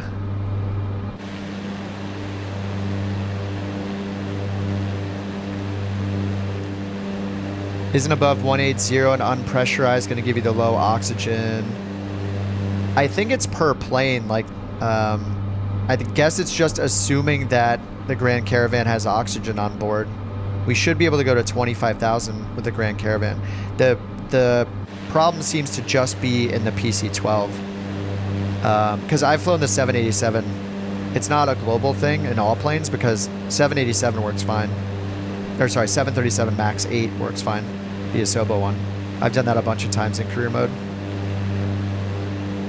Only games you play are Flight Sim and iRacing. What's WRC? Even though you're a computer geek, never really liked gaming as much. Yeah. Did you hear me say 16x is 8 seconds every half a second? Yeah. Because that's how I look at the tablet to determine my speed. So if we're in 1x speed, obviously every second is 1 second. If you go to 2x speed, it's a second every half a second. So you see it 1 Mississippi, 2 Mississippi, it's doing twice per Mississippi's, right? Then 4x is doing 2 seconds every half a second. So that's giving us 4x. 8x, we get 4 seconds. 4 seconds every half a second. And then, yeah, then 16x, every half a second, it's counting up 8 seconds. So that's just, if I look at it and I see it's going in increments of 8, 7, or 8, then I know twice a second, then I know we're at 18x. Or 16x, sorry. But yeah. It only updates at certain intervals. Yeah, that's what I usually do, weapons, yeah. I bring it to -4 and then tap it +4. So you do this minus as many times as you want, and then you hit plus 1, 2, 3, 4 times, and that puts you at 1x. Yeah. But now we'll go 2, 4, 8, 16. Ludicrous speed activated. It holds pretty good when the weather's good. Yeah, it just seems like, you know, mattering the turbulence, you find the right altitude for your cruise, and it's good. A loan system? No. I'm just messing around with the title of the video because I need money. There are no loans, unfortunately. No, you can't get loans. It wasn't meant to be clickbait. I just typed my thoughts like, wish I could get a loan. Sorry, it's not meant to be clickbait. They should add loans like NeoFly. I think that's why they have the employee system, because with NeoFly, if you actually have 0 credits and you lose all your money, you have to take, the solution is, the only thing you can do is get a loan, right? But in this, we can just act as an employee for other people. So huge oversight for them to have no visual indication for the sim speed. Yeah, I can't believe everybody, as far as I know, agrees. We can't believe, I think I could say we collectively as Microsoft Flight Sim players from 2020, we can't believe they didn't add it to 24 either. Like how is there just not a little tiny number that appears for 1 second every time you change the sim rate in the corner of the sim? We have no idea. We have no idea.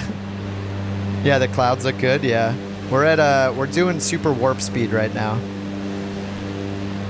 Oh, I didn't announce to the passengers. You're right. Luckily, we just have our co-pilot, who's it's kind of freaking out right now. feel like we need music for him.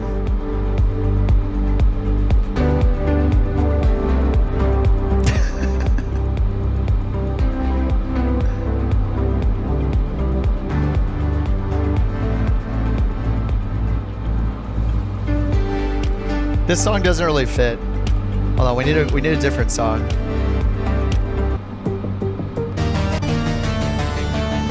There we go. Oh no, this one's not that great either. Nope, nope, nope. Nope, nope. It's got to be like really fast paced. Oh, this is okay. It's like X-Files.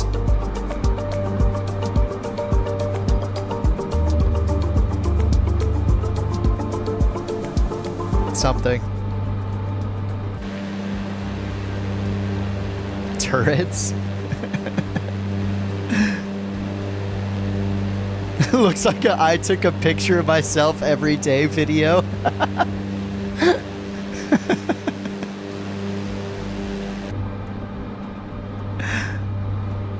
Raccoon fact of the day. I don't think we have one today. It's only when Based Raccoon graces us with his presence.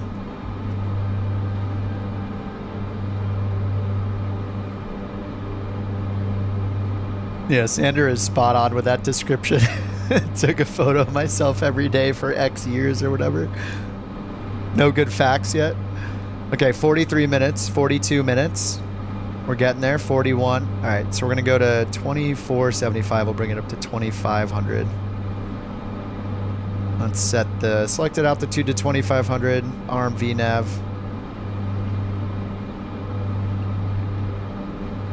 All right, 2500. And it's hiding. VNAV is armed. V path, 35 minutes.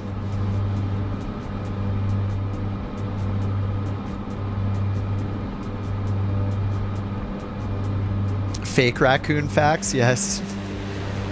Sometimes the raccoon fact of the day is definitely fake.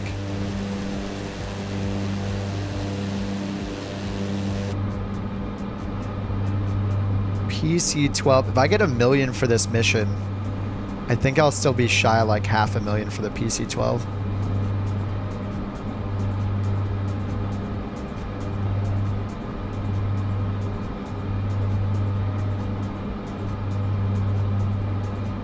All right, 25 minutes for the top of descent.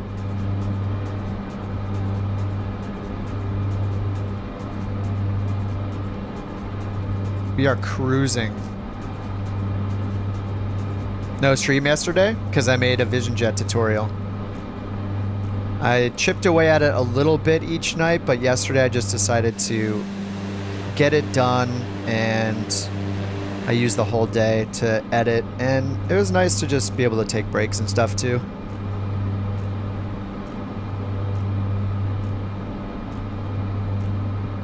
All right, top of descent, 15 minutes, and counting down rapidly. Raccoons are nocturnal not because they prefer the dark, because they believe the moonlight makes their fur look shinier, and they enjoy showing off to other nocturnal animals. That sounds like it could be an actual raccoon fact.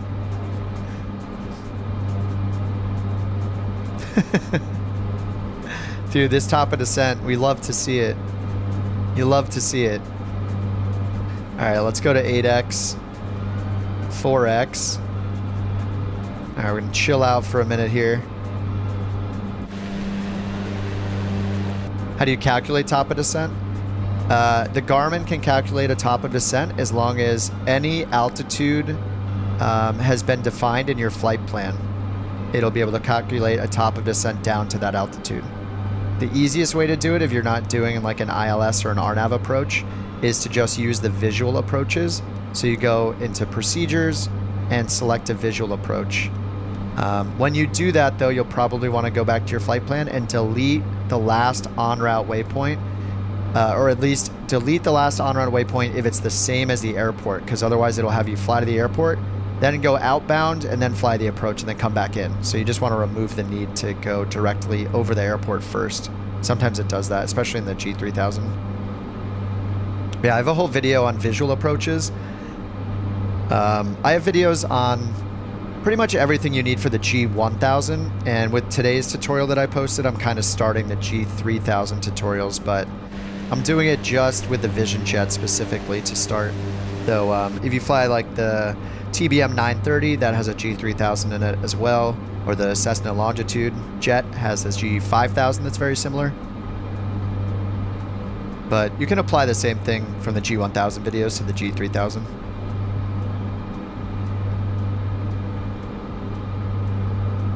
Okay, V-path, pull in. Let's go, let me go 2x speed.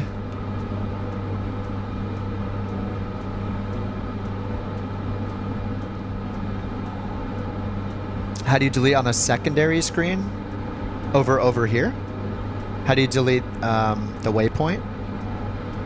If you just want to delete a waypoint, you hit FPL, and then you have to turn on what's called the cursor. It's like a flashing indicator. Sometimes the G1000 is a little buggy, and it shows a flashing indicator. It was warning me of overspeeding, but I'm nowhere near it. Sometimes you'll see the flashing indicator already, which I think is a bug. So you need to right-click. If you have a mouse, you right-click or push this small part of the FMS knob. See the cursor turns on? And then you use the big part of the knob to select any waypoint. So if I want to delete this one, I just highlight it, hit clear, and then that'll let me remove it. And then I hit enter down here to say OK. If I wanted to say cancel, I would move over to cancel with the big knob and then hit enter. So if I remove it with enter, then it just removes it. And then I right-click to turn the cursor off again. And you can do that over here as well if you want to do it. With a much smaller window, you can just do the same stuff. It's just a much smaller preview. Smaller list. Can I show how you made the flight plan horizontal? Couldn't find it on the Googles. Make the flight plan horizontal. So you're probably talking about the map setting. So I have this in north up orientation. Is that what you're talking about? If that's what you're talking about, you can change that by hitting menu, and then you go into map settings. So you hit enter down here, the enter button, and then see this first setting here, orientation. You can scroll down to that. You use the big knob first, the outer part of the FMS knob first, and then you turn the inner part of the FMS knob to make the selection.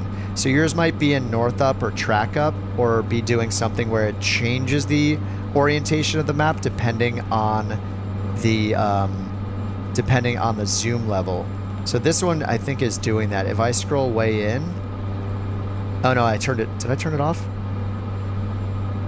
There's this setting on that same menu under map settings. See this second setting, north up above, is turned on. So if I had this in heading mode, or say, let's go heading up. This I think is the default. If I get below 1,000 miles or above 1,000 miles, it'll turn it to north up. Oh, I didn't apply it. I'm gonna go to real time. I'll read your question in a sec. I'll just explain this in case anybody was looking for this. If I can get it to work. Oh yeah, I didn't save it. No, I did. Heading up. That's weird. Why isn't it working? It says heading up orientation, but this is not. Oh, because the heading is broken. That's why. Anyway, yeah, it's the heading up is not working because it doesn't know our heading right now because of the bug. You can only do north up. But once they fix that bug, everybody will probably be like, wait a minute, why is it heading up? I like north up, but yeah, you hit menu and go into these map settings to change that stuff. So you said, you meant, how do you make half the screen the different waypoints?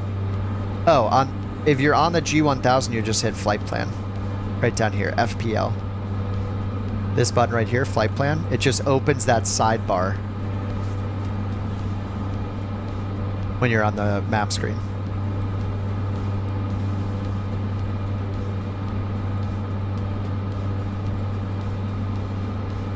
Can you insert above? Yes, you can. When you insert a waypoint with Garmin Avionics, especially the G1000 or the GNS 530 or 430, which are like little bitty versions of this thing, you actually select where you want to put the new waypoint. horizontal version. Oh, Raccoon, you're right. That's on the G3000. Yes. I showed it earlier when I was flying the G3000. This is the G1000 because I'm in the Grand Caravan. The horizontal one that appears on the bottom of the G3000 is you go to the center touch screen, which will be like down here, and you click on map settings. You'll have to click map first, then map settings, and then there's a little tab that says inset window. You click that and turn on the one option that's in there called like flight plan inset or leg to leg or something. You turn that on and it'll show up. So yeah, when you want to insert something, you highlight the part where you want to insert that waypoint. So if I want to put a waypoint between YRL and this 4895 November one, I would choose where I want the new waypoint to be. So I want it under YRL. So I highlight the spot under YRL, and then I start turning the knob, and that's going to insert the waypoint. So I'll just put in whatever. Whoops, there's no waypoint called that. Whoops.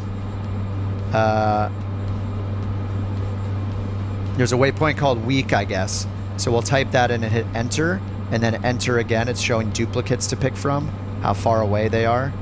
So I'll just hit enter, and it'll put it in where I had the cursor. So see how it's after YRL?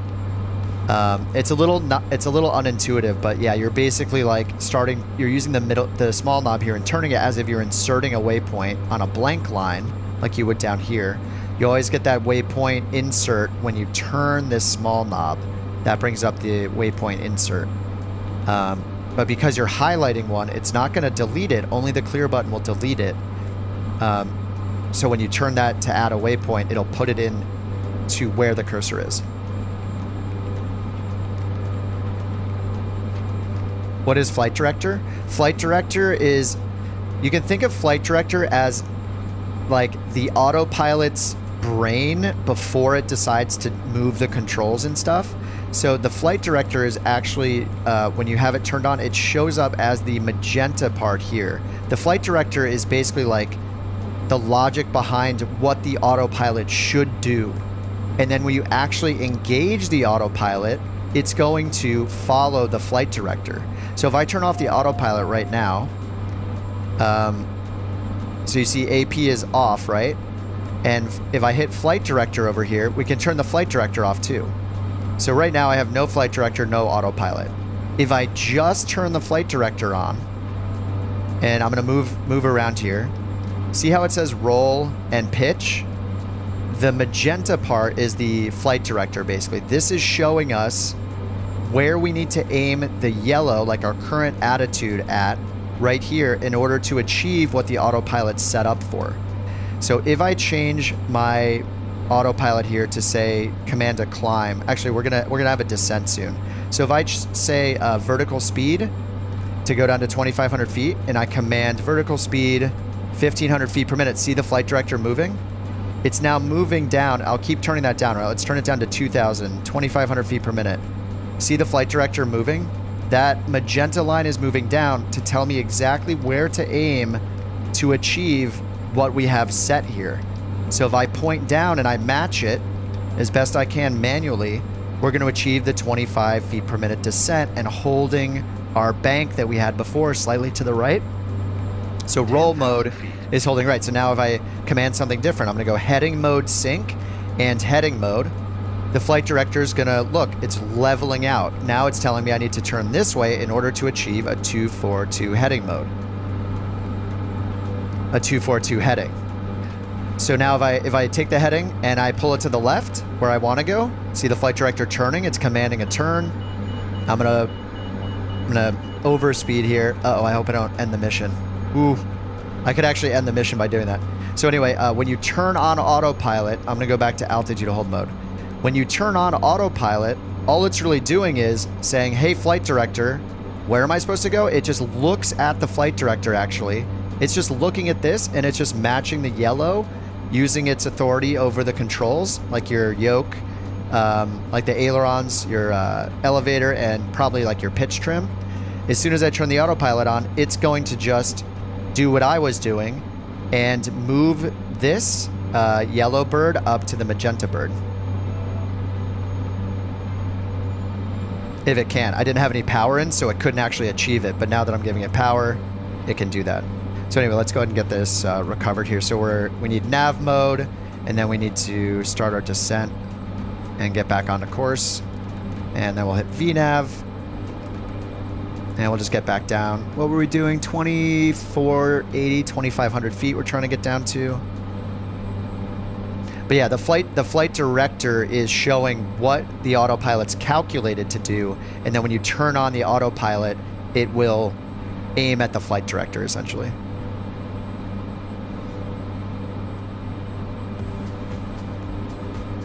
And people have taught me this in like chat comments a while back, which is why I have a flight director shortcut on my stick now, which is when you're doing a non-precision approach, so we're doing like one of these visual approaches, as we get closer to the runway, it's better to turn the flight director off because you can't really trust it anymore.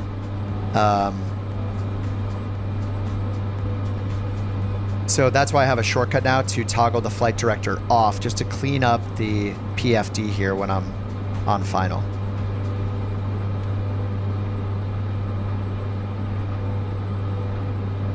So that was an example of really good advice I've gotten in YouTube comments.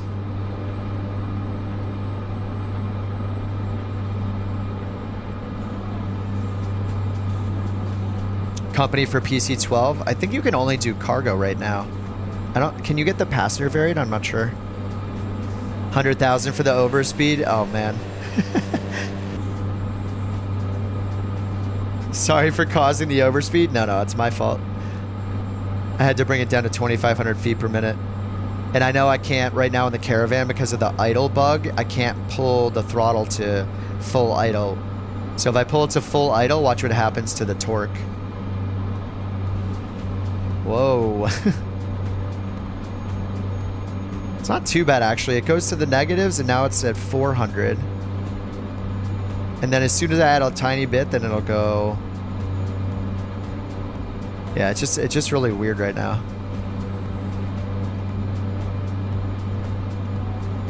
Alright, I see our top of descent coming up here. Something else I can do is just do a VNAV direct. So if I just go down here and I highlight straight and hit VNAV direct down here and hit activate, it'll calculate a new top of descent right now. So I can do altitude hold, VNAV again, and then wait for 37 seconds for our new top of descent. It forces it to recalculate a top of descent in case we're off the VNAV profile.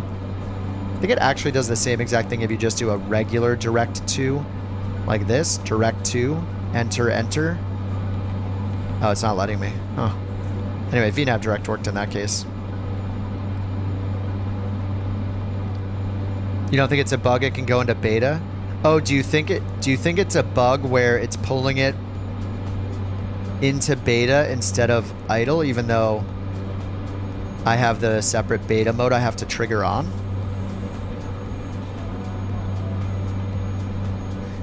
I got rid of the over torque thing where it was like going into the red, pulling it to idle by, oh, the prop speed is super red now. Oh yeah, this might be another, the prop speed is super red. Holy. That's super weird. Anyway, there are definitely some issues with the, there's some issues with the Grand Caravan. Uh-oh. No. Shouldn't have been playing with it that much. Do we have icing? That was, yeah, we do. Let me get it to high.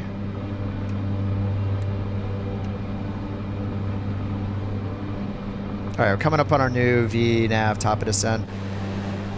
Yeah, how are the wings looking? It's just a bunch. There was icing on the window. I don't know if there was icing on the wings or not. I didn't look externally. But just a bunch of bug splatter. Beta planes, am I right? Those weak beta planes. Grand Caravan's being very un-alpha right now. Any bugs on the citation? I don't think there are any missions for it. I don't think there are any missions for the CJ4 or the citation, right? Because it would show up on the employee mission list.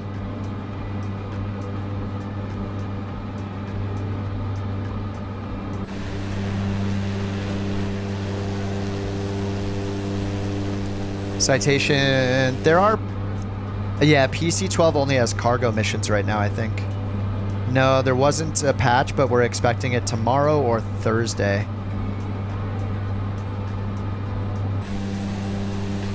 Yeah, usually the Microsoft Flight Sim team released, they pretty much always released things either Tuesdays or Thursdays, so getting the patch Monday last week was a surprise.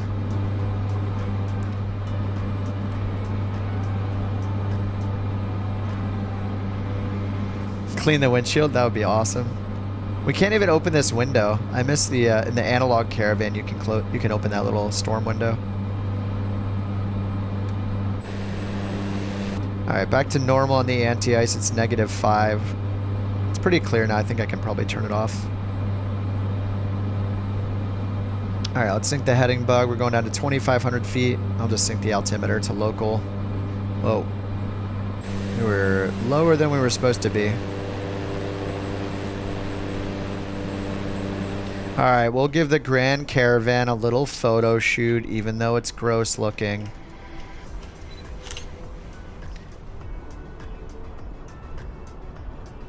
We'll give it some photography love here.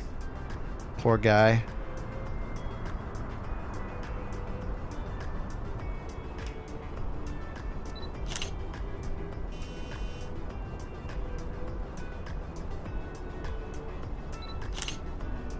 Okay, I'm no photographer.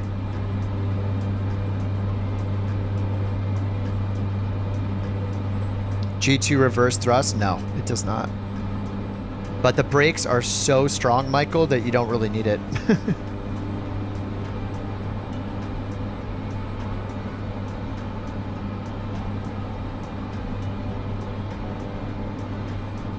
Alright, we got one more right-hand turn.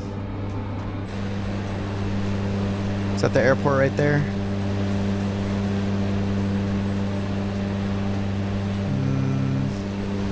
Is it over here?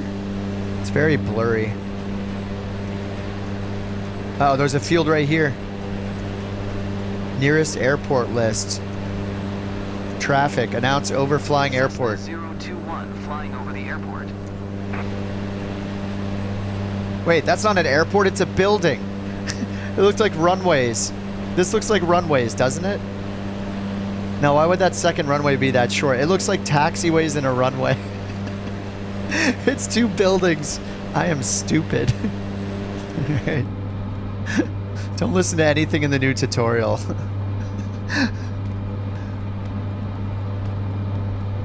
Oh, nice! You landed with the ILS tutorial. Nice chicks. I do have tutorials on the ILS for the G1000. It'll be easy for you to apply it to the G3000. The hardest part was just probably finding the nav radio button on the third screen. The CG model for Rocket in the Guardians of the Galaxy films, artists used a real raccoon named Oreo as a reference. Rocket, raccoon. What? Based raccoon shows up? We were talking about you earlier. Thanks for the raccoon fact of the day, Based. To create the CG model for Rocket in Guardians of the Galaxy, they used a real raccoon named Oreo as a reference. That sounds very true, and I like it. Thanks, Based.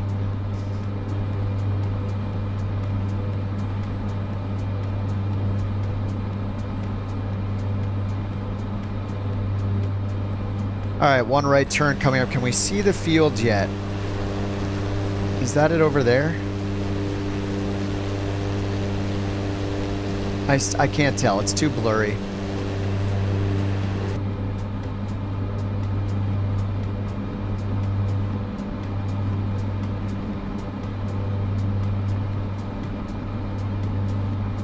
Be interesting to fly from the right seat one time. I like never do that. Right seat pilot, flying with the right hand. Right stick, right pitch trim, and left throttle. Super weird.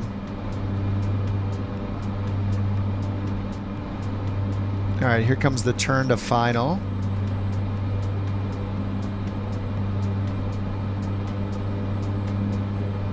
Oh, are we lined up already? No, we gotta turn more. It's almost fully to the right. Where's the runway?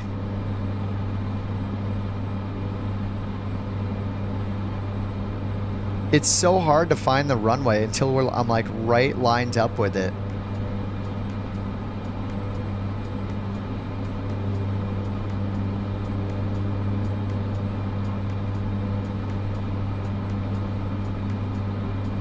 Where is it? Oh, it's right there. Oh my god. 4 reds on the Pappies.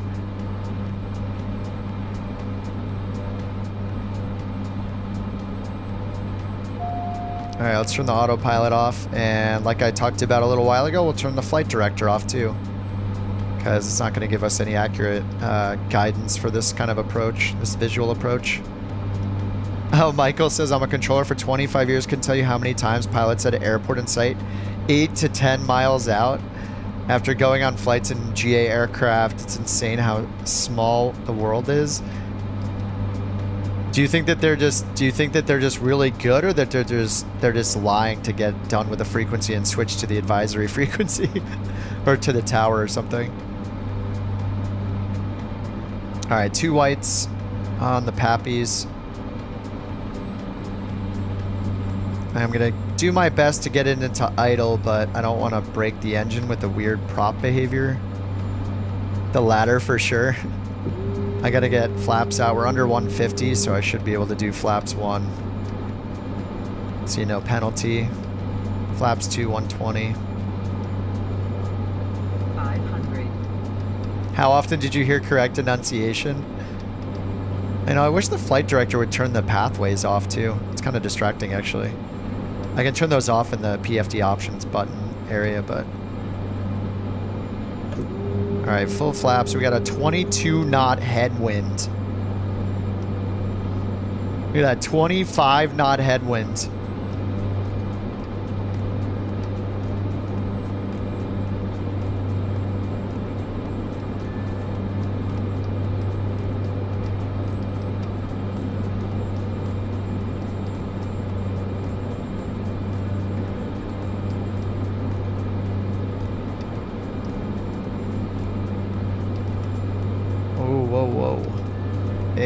Hey now. Chill. Chill it with the bumps. I just had to push the yoke almost like the stick like very far forward. I can't, oh my god, I can't slow down because the idle thing. Stop the plane.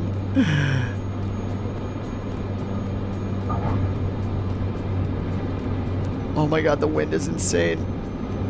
Where the nose is still up. Holy. Dude, that... I can't wait until the patch. That was ridiculous. Ugh.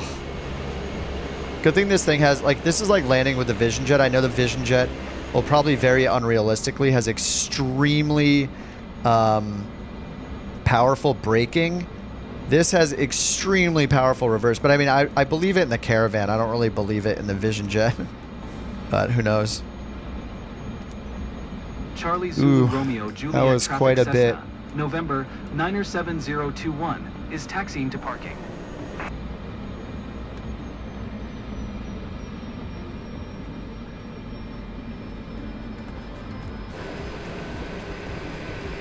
Throttle issue. I haven't even flown it outside of career mode, so I don't know. Outside of career mode, I've only really flown the Phoenix. Glad we've arrived. I don't think I flew the Grand Caravan when we did the last around the world thing. 3? There we go.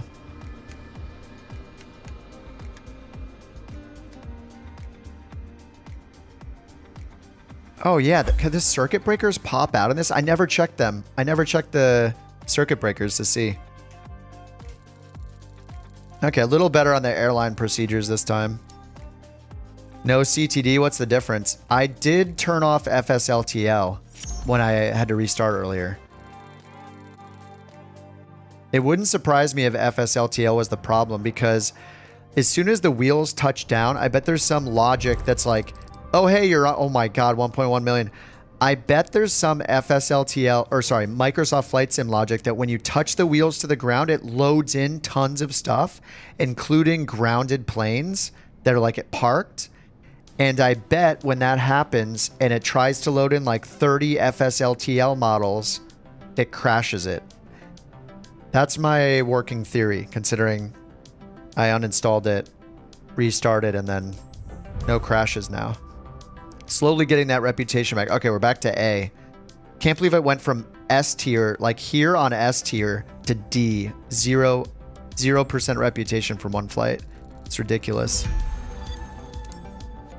All right, level 157. What time is it? It's already 10. I guess I should be done. I'll probably do one more off stream, so I don't know if I'm going to stream tomorrow. We'll see. I got to start working on the Vision Jet Part 2, which is going to be visual approaches first. Thing is, I have to do VNAV and the descent planning. Maybe I'll do one. No, see, I can't do one just on VNAV because there's so many different scenarios with which approach you get and what the flight plan looks like, whether it's vectors to final. There was a SID that was super short. Maybe I'll have to make like a bonus video or two with like tips and tricks and more settings and awkward career mode things. I don't know. But how much do I need? Let me see here. How much do we need for couch cargo? I deleted my couch captain's aircraft. I sold the 172. A series? Yeah, the Vision Jet tutorial I put out today. I'm going to make a few more over the coming, I don't know, week maybe. Over the next week or so. Okay, couch cargo purchase. Brand new PC-12. Is it like 5.5? Because I need to practice the PC-12 so I can make a tutorial on its avionics. Oh my god, 4.7. Nice. Okay, I only need one more cargo trip and then I'll have it. So I will do that. Thanks, Michael. Appreciate it, dude. I will try to get it in a timely manner. Hopefully within a week, to be conservative in my estimate. And then I guess we could do, yeah, hopefully the PC-24. I mean, we're all hoping that tomorrow's the patch day. We'll see how it goes tomorrow. But it will be good. Okay, I guess that's gonna do it for me. I'm gonna have some food, and I'm going to probably do another cargo mission, or maybe some Vision Jet missions and record for the next video. We'll see. And then you know, it's a work week, so I'll be working throughout the day. Only late night streams, California time now. But maybe I will see you guys tomorrow if I stream. If I'm not streaming, you'll know I'm working on the video, so I will see you guys. Raccoon, thanks for the super chat. Claus, Tommy, SX, thanks for becoming couch captains. And Old Man Steve, if you're still here, thanks for the 5 gifted memberships earlier. Really appreciate that. And great to see you guys. I will see you guys on the next stream. And I'll see you in the Discord. If you're not in the Discord and you're the type of person that joins Discords, here's the link. We would love to have you. All right, GG's. And man, that vertical speed trick, that's a pretty good one. If it doesn't get patched out tomorrow, maybe I'll make like a little YouTube short showing off Rawl's genius trick that he showed us. So thanks again, Rawl, for showing us that trick.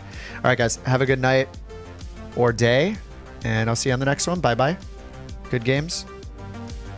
Bye-bye. See ya. That's how the pros do it, right? See ya. All right. See you guys.